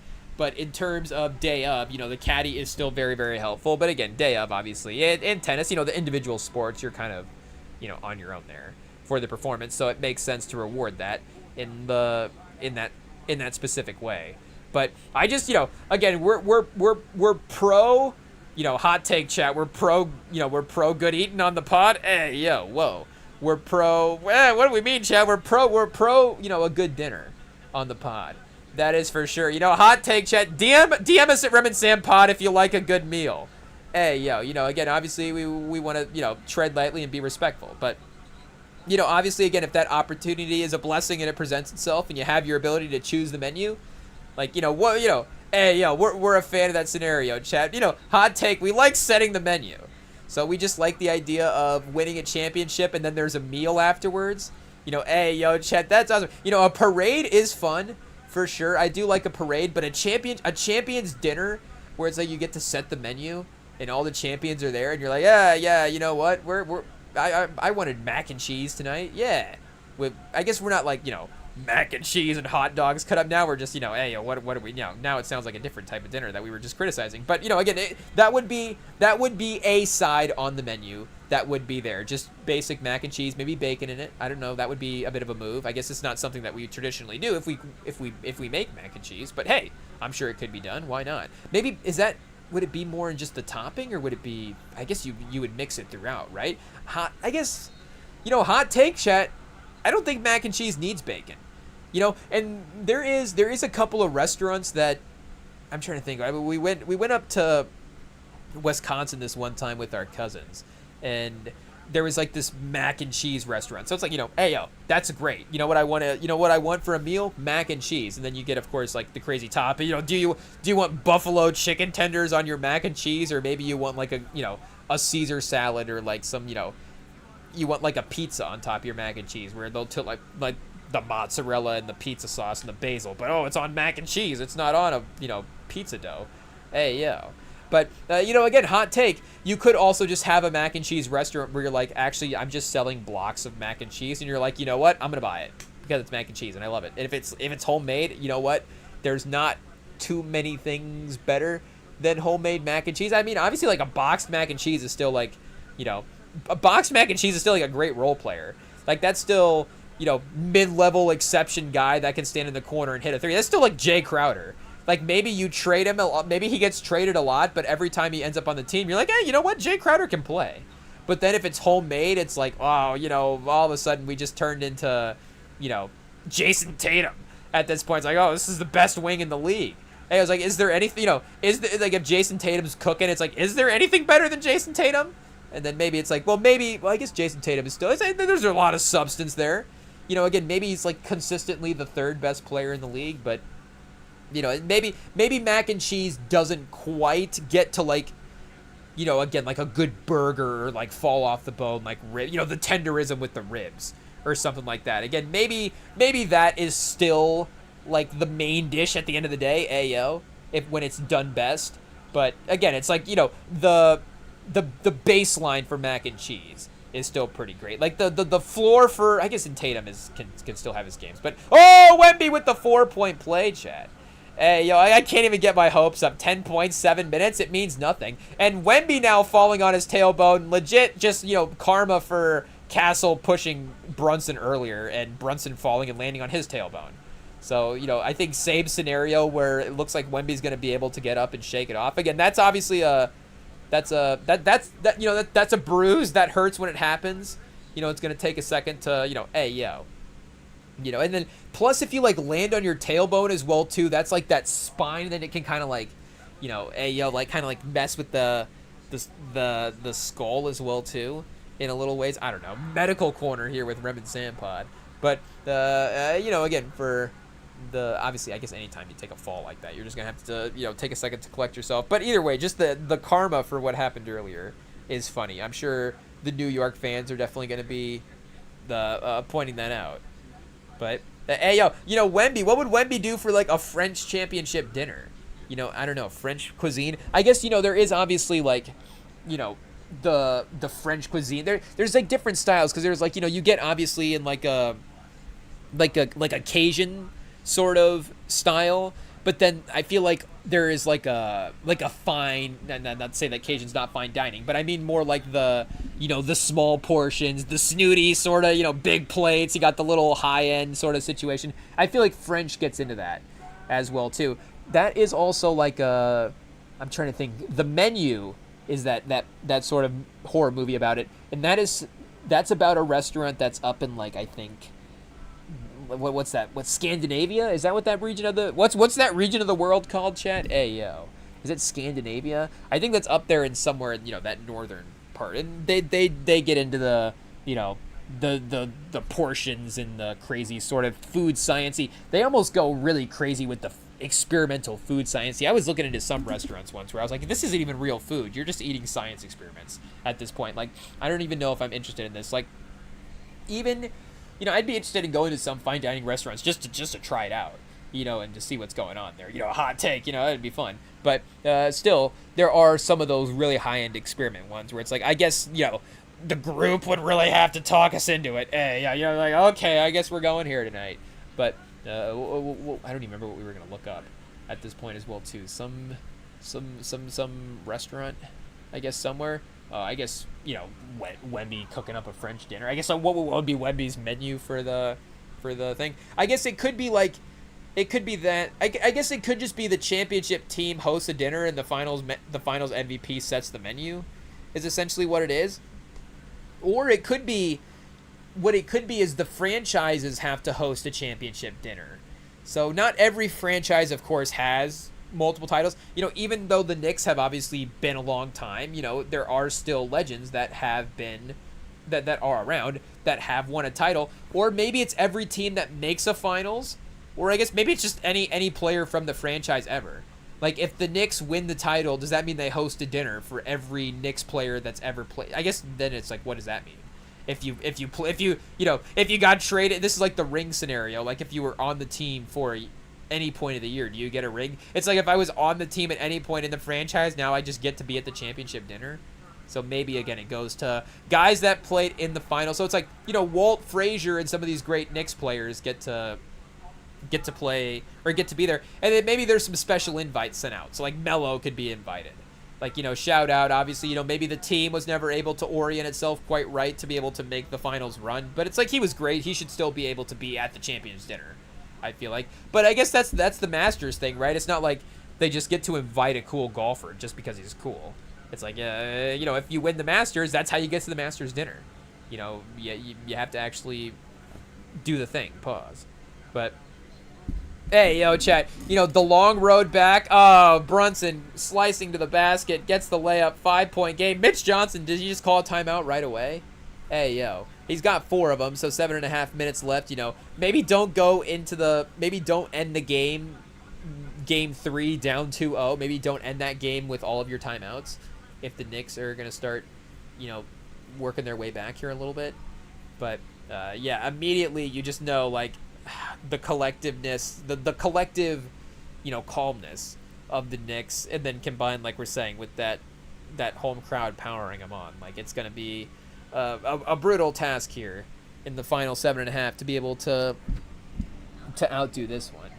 But, yeah, do we have to go back and, I guess we meant to do this way earlier, go back and look at what Giannis did, Chad? I mean, I feel like I'm gonna jinx it if I look it up. But I just want to see. And again, like, Giannis was in a totally different point of his career when he did this as well, too. Like, if Wemby was in year 7 or year 8, then maybe there is, like, a, you know, he kind of knows what that next level is that he has to get to in a way. Like, again, Giannis had been through the battles at this point, and there was a extra level of fight that he was able to get to in these finals that, you know, you wonder if earlier in his career, obviously, again, Giannis, his developmental timeline pause was a little bit different than Wemby's in terms of his basketball skills. But still, you wonder if an earlier MVP version of Giannis would still have been able to ascend the same way that he did in that finals run. But, yeah, obviously ended up going 6 as well. And I feel like, you know, this Phoenix team is not too dissimilar from that Knicks team. I guess you do have Bridges on both teams. Hey, is Bridges now sneaky going into the Role Guy Hall of Fame? I guess Phoenix didn't win this title, but now 2 finals teams, right? With this run. But in Towns is better than Ayton, and I think that Brunson is probably better than is Brunson better than Booker? I was gonna say Brunson's better than Chris Paul.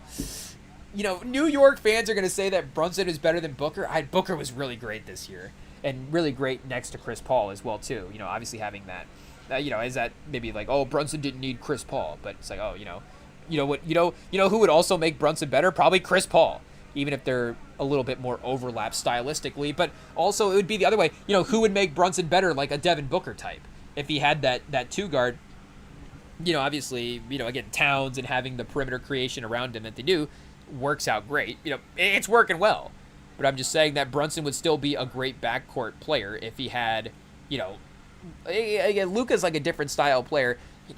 Even Donovan Mitchell. You know, again, Booker is obviously just a uniquely, what do you say, malleable player in a way that can sort of fit into a lot of different lineups and play off the ball, really well. But yeah, again, was obviously, you know, great in this run as well too.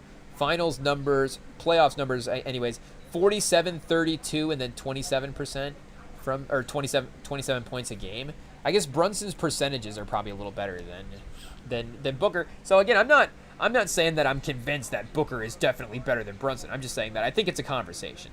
I think we at least have to double check here and see. Now, you could make the case that Brunson has had a little more playoff success as the lead guy throughout the course of his career now that Booker has had over the last couple of playoff runs.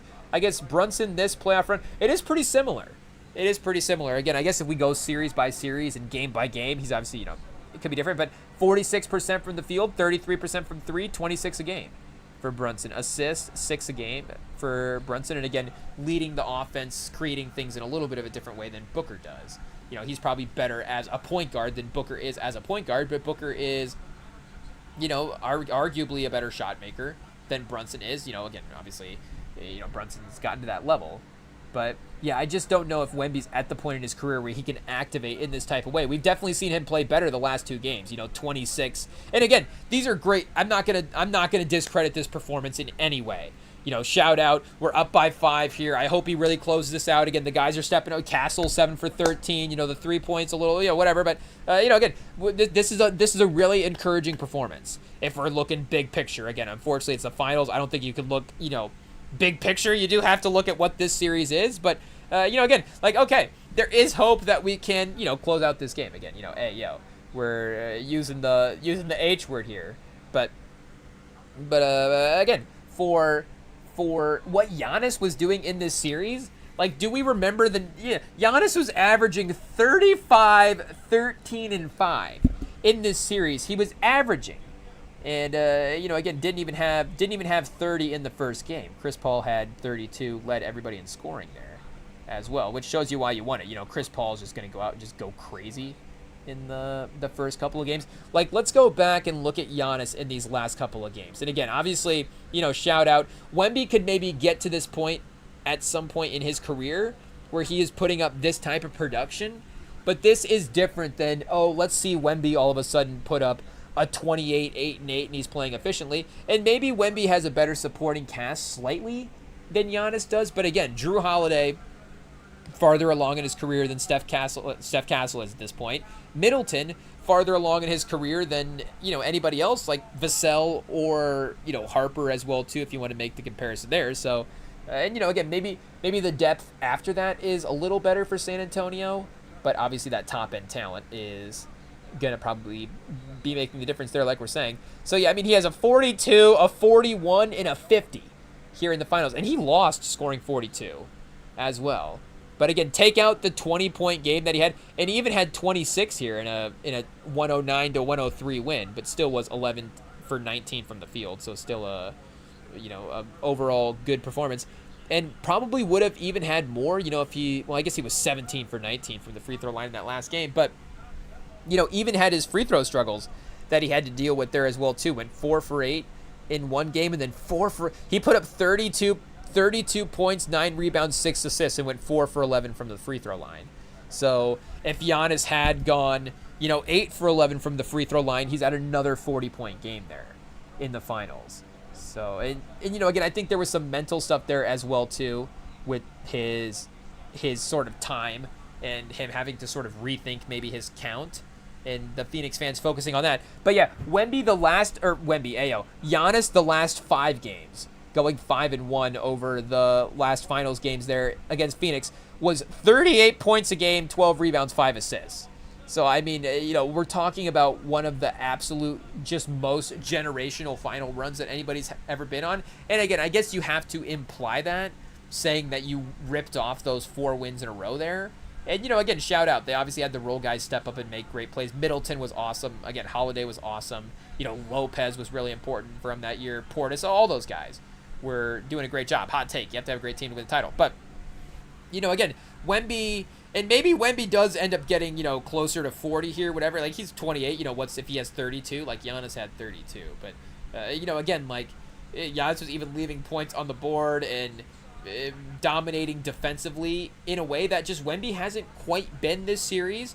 Like, Wemby's obviously the shot blocker and the detour, but Giannis is, maybe flying around the court in a little bit of a different way than Wemby is, right now. So, again, I'm just trying to hold him to whatever the appropriate standard is, and making sure that the conversation is, hey, we'll make sure the conversation right. But it's like, Wemby doesn't just go out there and just have that Giannis performance. Like, that is one of the, that might arguably be the greatest individual finals performance we've had this century, I guess, outside of 2016. But again, 2016, not to say that LeBron didn't have a great finals performance, but Kyrie also had a great finals performance. So it was a dual effort, 70-30 if we're just judging the greatness of it, for LeBron, 60-40 if we're being generous for Kyrie. But, still, Kyrie was playing better than anybody probably on that Milwaukee team at the time, again, with respect to everybody in Milwaukee. Towns right now, again, is really helping. And, again, I'm not trying to disrespect Holiday's contributions and stuff. Should I go back and look at Holiday's numbers? Hey, I'm sure they were probably, in line with what he does for his career, those kind of high teen sort of scoring numbers. And then in Milwaukee there being that near, kind of messing around with the 50, 40, 90 percentages at times as well, too. But if we were looking at that playoff series in Milwaukee when they won the finals, I guess he wasn't even playing that well. Oh, wait a second. This is different numbers. Wait, where is the series numbers? That's like shot distribution numbers, not necessarily field goal percentages. Let's see. Okay, playoff series in the finals, he was 36% from the field, 31% from three. So yeah, had his ups and downs there, but obviously iconic turnover. And I'm sure we could go back and look and maybe his defensive contributions versus Booker as well too, and versus Paul. Wemby getting to 30 again. That's what I'm saying. It's gonna have to take this generational performance to get there. I'm not saying that. I guess this is not generational, but this is starting to get into the oh, chat. What are we doing? What are we doing? Are we getting technicals? What's going on here? We can't be having crazy mistakes. Did New York just commit a crazy turnover? It looks like Mike Brown is upset about something right now. Though Dylan Harper is lined up for the inbound. Hey, yo, we're getting distracted. We need to lock in. 5 minutes, chat. Oh, the minute we lock in, we're losing. It is what it is. It turns out when we win when we don't pay attention. That's the secret, chat. We figured it out. Sorry to San Antonio fans, but we have to be journalists here, and we're gonna lose this game for us when we're watching. It is what it is. But hey, yo, at least we get to, again, have hope that we were going to imagine being in the lead in these scenarios. Just the fact that we're even up 6 with 5 minutes left. I guess if Anunoby hits this 3, it's still 5:20. They got an offensive rebound, 5:15, another 3 from Shamet, missed. Can we get a rebound finally? Okay, so Champagny got the rebound. So assuming we don't turn it over in the next 9 seconds, we will. Okay, Fox is going to take a quick shot here. 5-4. Oh, yep. Okay, they're going to get the basketball. But 5-2-1. Okay, clutch time. I guess, is this a clutch game? It's a 6-point game with 5 minutes left. Hey, yo. But, again, the point is, Spurs up 6 with 5 minutes left. Like, imagine, we could be up 3-0. We could be up 3-0 in this finals. I'm already saying, Chad, hey, yo, I'm already saying they're going to be up 3-0. But, in theory, we could be up 3-0. Even if it's 2-1, we could be up 3-0. Oh, man, Chad. Again, that's, shout out to New York fans, but that's why you're not in their nightmares, because we could be winning this series. The Nightmare series is the series that we can't win. We go, oh, how we can't stop this team. I have no idea what to do. We've thrown absolutely everything at them, and we can't stop them. And it's just And there is a version of the series where it turns out that way, where again Brunson and Towns are just having an offensive onslaught. And they combine for. Speaking of LeBron and Kyrie, if Brunson and Towns each combined for 40, that would be crazy. But I feel like they could each put up 35 in a finals game. That wouldn't be insane. Maybe a 30 and a 38, a 30 for Towns, a 38 for Brunson, or either way around. But Wemby, second player in a finals game in franchise history with a 25-5-5. Obviously, Tim Duncan would be the other one. Obviously, because the greatness of Tim Duncan. An 8-point game with 4.5 minutes left, chat. Oh, no. The larger the lead gets, the worse it gets, chat. Hey, yo, pause. Oh, no. It just becomes more of a horror story. It's just like, it's Hitchcockian, the way the suspense is playing out. It's like, I know how I'm going to make this worse. The Spurs are going to continue to grow the lead, actually. Let's do that. Let's give the Spurs a little bit of a run here with 5 minutes left. Hey, yo, Harper throws it right out of bounds. Okay, I think it got knocked out of bounds. I think the refs are going to say that it's still Spurs ball. But, hey, yo, chat, can we make it a 10-point game here? What's going to happen? Oh, no. Timeout for who? Both teams with 3 at this point, so let's see what we got. We got a review? Oh, no, I think it's the Spurs taking a timeout here. Wait, can we confirm via the play-by-play? Hey, yeah, we're learning, chat. We're learning as we get to the last game. Yeah, Spurs timeout. Hey, yo, do we have to take, what do we say? Do we have to, celebrate the fact that the Aces are winning tonight instead? I guess, we'll celebrate the fact that the Aces are winning anyways because we'll, shout out. But, obviously a different sort of, what do you say, level of comp. Not the WNBA versus the NBA, but I'm just talking about regular season versus the finals, chat. Hey, yo, that's what I meant by level of competition. Don't cancel me. Hey, yo, obviously the WNBA Commissioner Cup is very important, but still, even the Commissioner Cup compared to the finals of anything, is going to be, I'm just comparing regular season to finals. That's it. That's all that I meant. But either way, and I did see, I was watching, they had, was it, I guess it would have been Saturday. We were at the restaurant on Saturday, and they had in the noon slot for ABC, or was it ESPN? Either one. But, they had in the noon slot there a Seattle Storm versus Minnesota Lynx game. So, I guess the restaurant was still kind of busy, but it took a second to pick up there. But for a little bit, I was watching some of that first quarter while we were waiting for some of that lunch rush to show up. But they had, I guess Frazier Johnson has been on the team this year, and she was cooking to start that game. And I was like, hey, obviously, and got another superstar there in Seattle. But just the creation off the dribble, I was like, hot take, is she going to be the best shot creation person in the league? I mean, obviously, Caitlin Clark, but Agumbawale as well, too, I feel like would be up there. I don't know if I have, again, the WNBA knowledge to say who would be the best person at getting their own shot off of the dribble in the perimeter right now. I guess you would also have to say, again, like Asia Wilson, Nafisha Collar, Brianna Stewart, like all those guys, I guess, athlete term, all those players would be, capable of, again, getting their shot off the dribble. But I'm talking a little bit more of, like, the guard-focused angle of it. Like, I guess that would be the way to say it. Could Frazier Johnson end up being the best, scoring guard, but the best sort of shot creation guard in the league? I was like, whoa. Like, just the burst that she was playing with, and then just, again, like, the confidence in ripping off some of these step-back threes. I was like, hey, yo. Like, I don't know. Like, Beckers is obviously up there as well, too, but Beckers is, I think, got a little more balance in her game, where she'll sometimes she'll attack the basket, she'll take a three, she'll pass and stuff. It's a little more of a, and she's a little more of a wing as well, too, I feel like. And then, speaking of Tatum, I feel like that's where the Tatum, I don't know if Tatum is the proper comp there, but where Tatum is kind of that all-round aspect versus, again, maybe Frazier Johnson would be like a Damian Lillard type or something like that. I don't know. Again, kind of a three-point heavy, perimeter shot creation type of guard.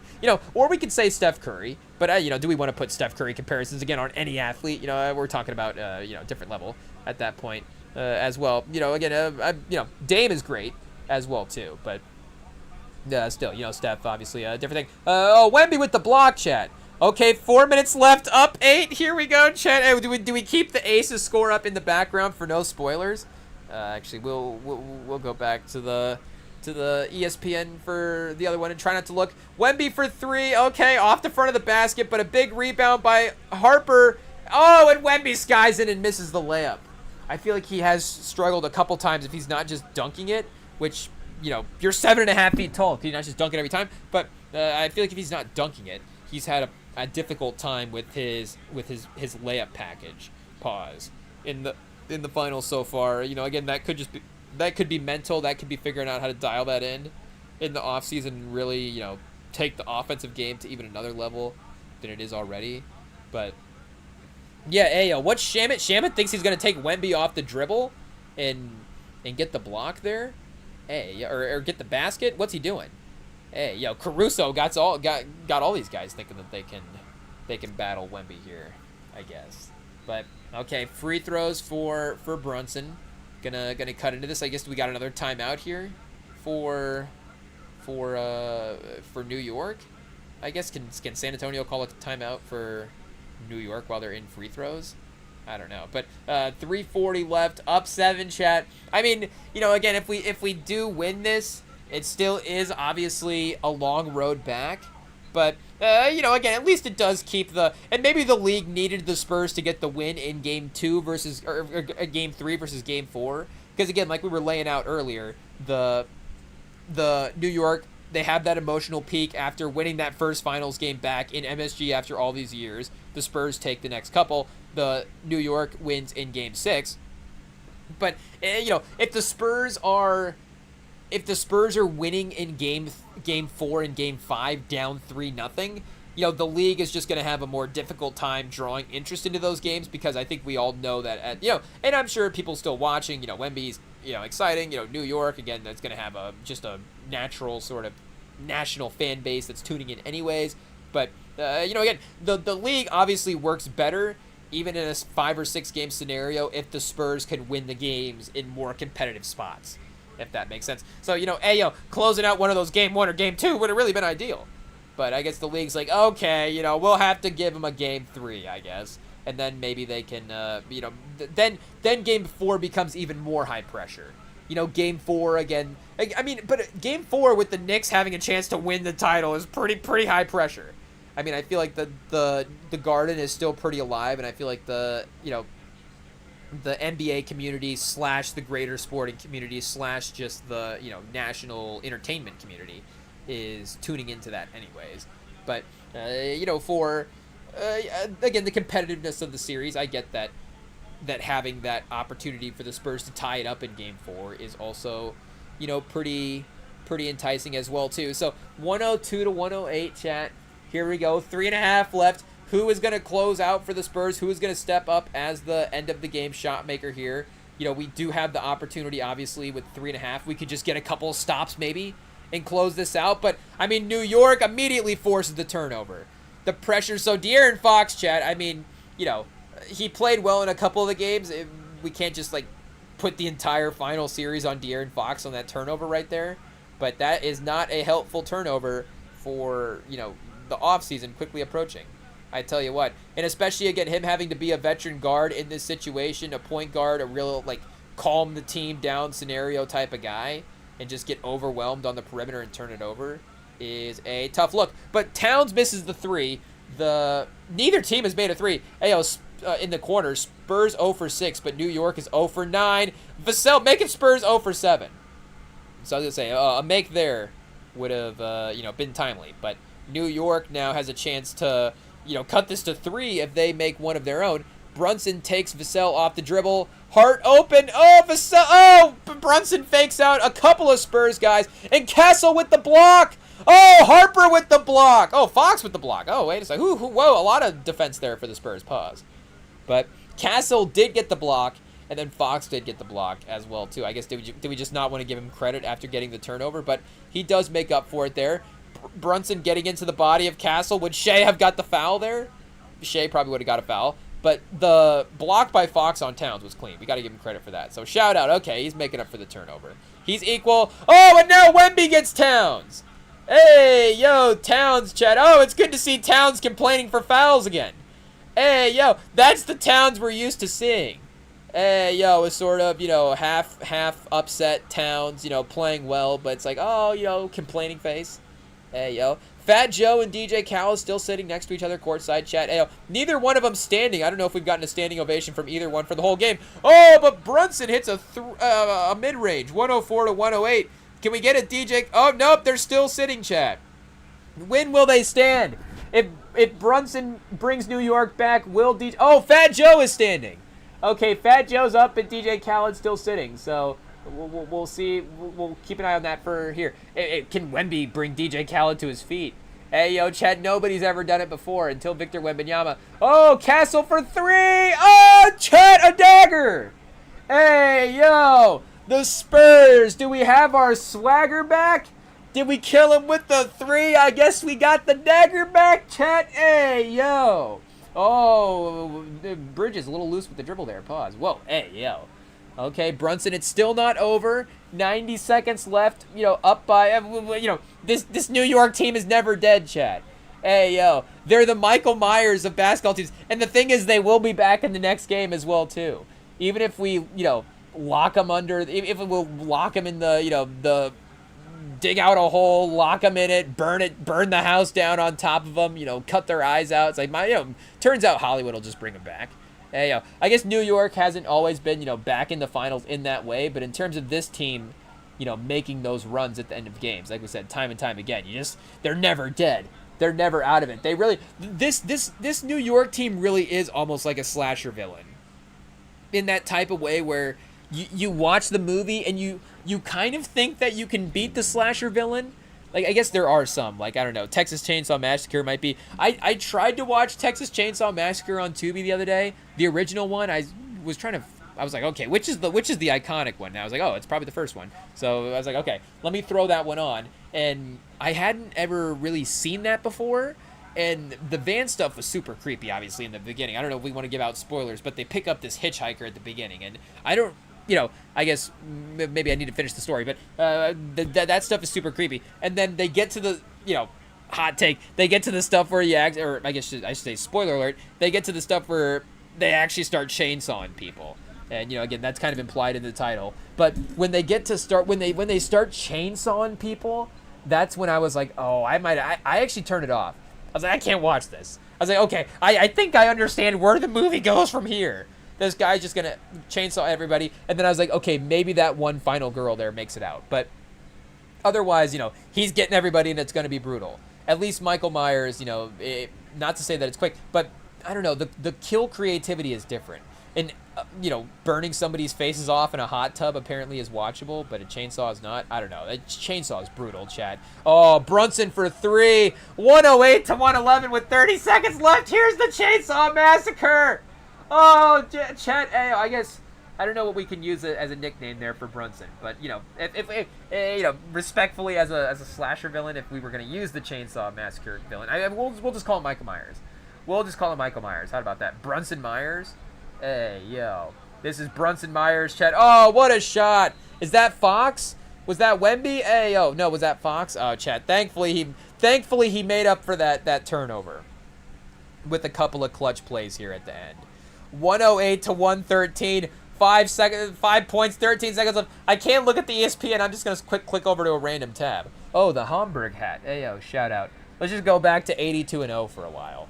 Or maybe this New York page. I don't know.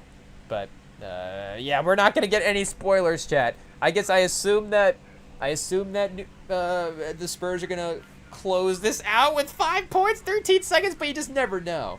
You never know. Again, what would Brunson Myers do? How would Michael Myers win a basketball game with 13 seconds left down by 5?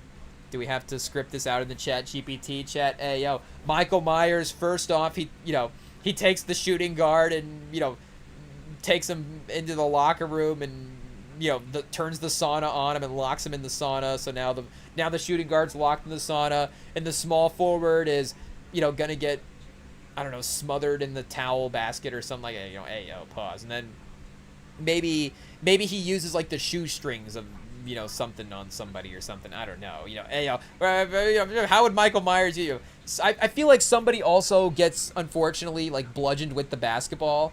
It is what it is. You're like, I didn't realize you could, you know, do that with a basketball. Hey, yo, but I feel like it would be like, that's what it is. He gets somebody pinned down on the court, and that would be a slasher kill, where it's like, why doesn't this person just, like, roll over and move away? But he gets the person, like, laying down and then just, like, pause, just, like, dribbles the basketball on top of them a bunch of times, bop, bop, bop, bop, bop, bop, bop, and then just, like, smashes their face in. Hey, yo. Again, obviously it took a little bit of a took a little bit of a turn there at the end of the kill, but we did have to, you know, we did have to make it a slasher kill at some point. Is it Michael Myers, or is it, I think maybe it's Freddy or Jason. One of those guys has, like, a rooftop battle kill that's kind of in line with one of those. Oh, there it is, chat. I don't know, be for 3 with 9 seconds left. Oh, no. Oh, chat. And again, the Spurs have a 2-point lead. It's just a 2-point lead. Is just Michael Myers standing at the end of the street. It's like, hey, yo, is that Devon Graham? Hey, yo, did Devon Graham just hit a corner 3? Nope. Turns out that's Michael Myers in the car over there.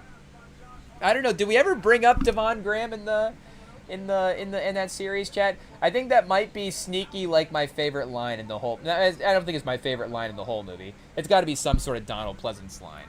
But I think outside of anything else that Donald Pleasance says in Halloween, it's definitely. Is that Devon Graham? I think that's that guy's name. But that's just a funny. I mean, obviously that's part of the great world building of that movie, is and specifically that scene of Laurie and her friends walking back from school and just the banter that they're having. But that's definitely the best part of it. Is that Devon Graham? So we might just have to work that in. If guys are hitting game winners now, or teams are starting to storm back, we can is that a Devon Graham drop? Nope, it's Michael Myers. Turns out Michael Myers is in the car stalking you guys, and he's gonna turn out and he's gonna kill you later. So it's like, wait a second, is that team Devon Graham, are they harmless? I guess maybe we have to work out what the exact analogy is, because it's like, I guess, and we don't know, maybe Devon Graham wasn't totally harmless. I don't know, you know, what was Devon Graham up to? But you know, I guess they seemed excited when they were. So I guess I'm assuming Devon Graham was kind of like the cute guy, right? Where it's like, oh, you know, now all of a sudden we're like, oh, you know, Devon Graham. But I don't know, maybe Devon Graham was an athlete. I don't know. I'm trying to think. Haddonfield in the 70s. I guess would would Haddonfield in the 70s have kind of been like a Hoosier-style setup? You know, Illinois versus Indiana. I guess I don't know the high school basketball dynamics of the, 70s Illinois high school basketball. But I feel like it would have been kind of similar. Small town Illinois. So Castle going to the free throw line, chat, for 2. Again, we don't have the live feed of the game up in the background because it's usually a couple seconds ahead, so it will spoil in case something crazy were to happen either way. Obviously, I guess I would like the spoiler if the Spurs won, but I'd be devastated if for some reason the New York team hit a couple shots here and win. So we'll risk it and, keep this Brunson page up in the background if I guess you're tuning in for the last 6 seconds of this game here. Oh, chat, the New York fans, hands in their head. Hands in their head? Hey, yo, pause. Head in their hands, I think is the right way to say it. They just panned to a New York guy just like, oh, man. Hey, yo, so, I mean, and, back to a 3-point lead now. So we have to get this to make it a 2-possession game. I guess as I say a 2-possession game, then Brunson draws the 4-point play. Oh, chat, if this is all queuing up for a miraculous 4-point play, they did. I mean, New York did have that 4-point play. Was that on the way to the original title run? I think that might have been in the regular season. Man, I don't even want to look that up here. But Larry Johnson did have that 4-point play. Okay, they are going to timeout, so we will have to look it up. Let's see. Larry Johnson 4. It's like the greatest New York moment of the last 25 years before they brought in Brunson. But Larry Johnson 4-point play. Yeah, 1999 Knicks wild card game 3. So wild game 3. I guess I was gonna say I didn't know they called it the wild card round back then. Wild game 3 ending versus the Pacers. So yeah, this was in the Eastern Conference playoffs, and Larry Johnson has a 4-point play to help propel the Knicks forward. So maybe in a weird way to like have homage to pay to that somehow. I guess it wouldn't be Larry Johnson. I guess OG Anunoby and Larry Johnson, there is some kind of crossover there. I feel like OG Anunoby's like a little bit more of a stretched out Larry Johnson, if that makes sense. But their games are, well, I don't know. Larry Johnson was maybe a little bit more attacking than Anunoby was. A little bit, like maybe a little bit more Blake Griffin-y. I don't know if that's the right comp overall. But I guess, hey, yo, Chad, I will have to go up and queue up some Larry Johnson highlights. Rivalry aside, I was listening to Jay-Z earlier, so we were not doing we were doing a bad job of, keeping the New York rivals out of rotation, I guess, because literally was listening to Jay-Z an hour ago. But I was listening. Well, I guess we weren't listening to Jay-Z an hour ago. I guess an hour before this live stream started, we were listening to Jay-Z. But I was literally listening to a New York artist a half an hour. I was having coffee with Jay-Z a half an hour ago. And they didn't give me $500K for it, or I guess we didn't have to. I don't know. I don't know what the right version of the joke is there, but I guess probably enough with the Pacino impression. But either way, we were not being good New York rivals by keeping the New York artists out of rotation. And I forget where exactly we were going with that because we have 6 seconds left here. Bridges, the turnaround 3. Oh, thankfully he missed it, chat. Knocked it out of bounds. New York ball. 2.1 seconds left. I don't know why Bridges was getting the turnaround shot there. I don't know how many points Bridges has tonight. But, shout out. We'll take it. Hey, as Spurs fans, I love it. Draw it up for Bridges again. Hey, yo. I almost said sub in Alvarado and have him take it, but that would be like the random Alvarado banks in a 3 to win. Oh, Anunoby's open! Ah! Okay, thankfully. I say, I guess Wemby wasn't in a place to foul there. Anyways, I was almost like, Wemby, why wouldn't you close out? But no, I mean, hey, that's why we're not playing in the NBA, right? We would close out. We'd be the ones to close out on an Anunoby and foul him in that scenario. But okay, chat. Hey, yo, San Antonio. Hey, well, okay. I guess, can we say it's a series? I don't really know if we can say it's a series.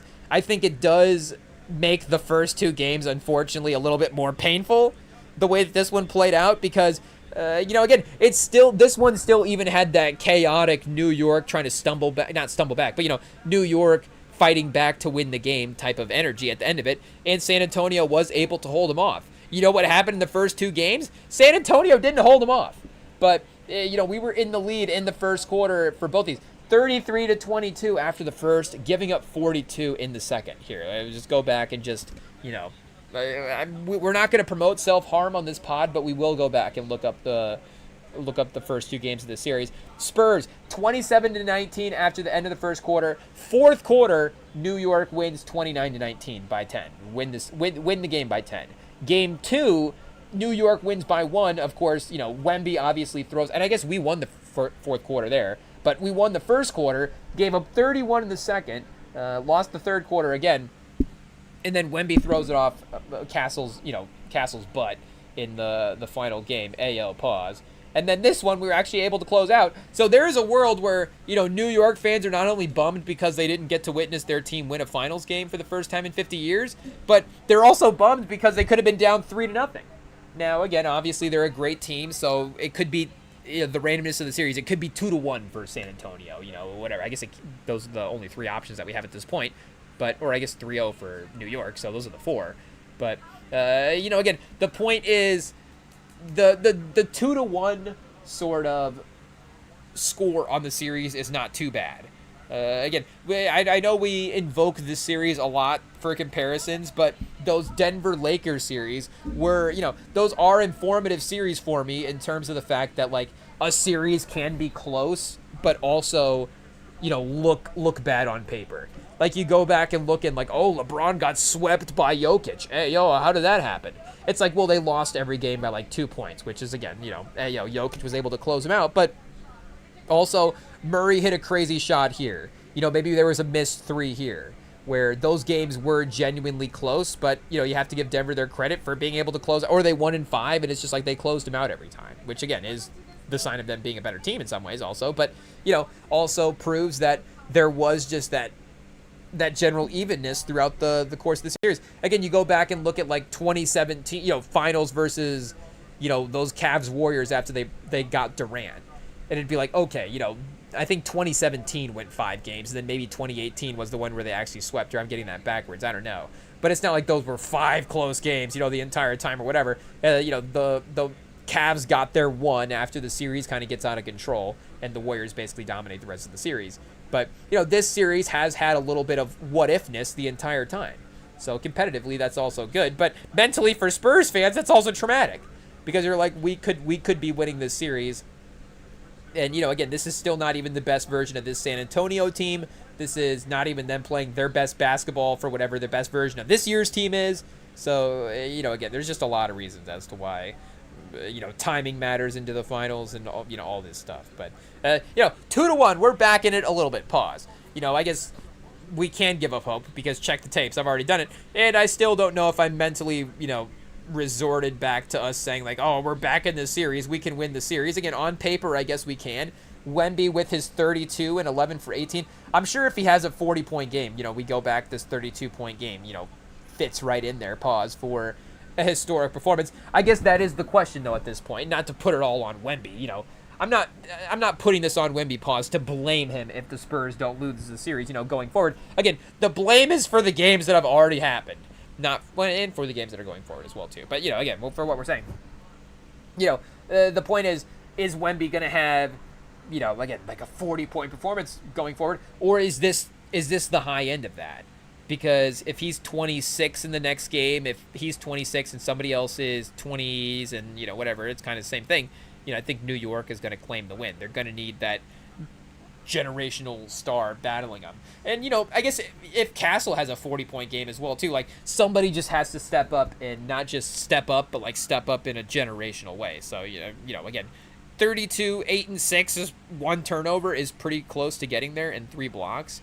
That is for sure. Especially, Brunson had his performance as well, too, and Towns and Anunoby. So, really, they also, had some luck with the Towns and Bridges performance in there. But again, as a team, 45, 35, 82, 46, 35, 78, though, finally getting up out of the, the 20s for percentages. Hey, again, I know maybe we're just in a pessimistic mood as a fan right now, losing the finals. But, again, it also does, like we're saying, give us that, what could have been factor for the first 2 games. But we have a series, again, New York is going to be at least, alive and well for Game 4. The pressure. We know we're going back to San Antonio for a Game 5. as well too. So that's something. The league gets to extend the series a little bit there, and maybe game 6, maybe game 7. Who knows how far the series will go? But at least there's something. At least there's something, a glimmer of hope. So the Wemby hope poster, chat. Well, maybe we have to be careful there. But there's a little bit of something, So I don't know. Maybe our mood will start to change as I think about it now over the next couple of days. Like, oh, we are back in this series. And they just immediately get crushed. We go back down 3-1. Nope, I won't let it happen, Chad. I won't let it happen. The Knicks are the better team, and we're just thinking about that. And we'll just be. And I'm just honestly, if I'm being totally honest, I'm happy that we didn't get swept.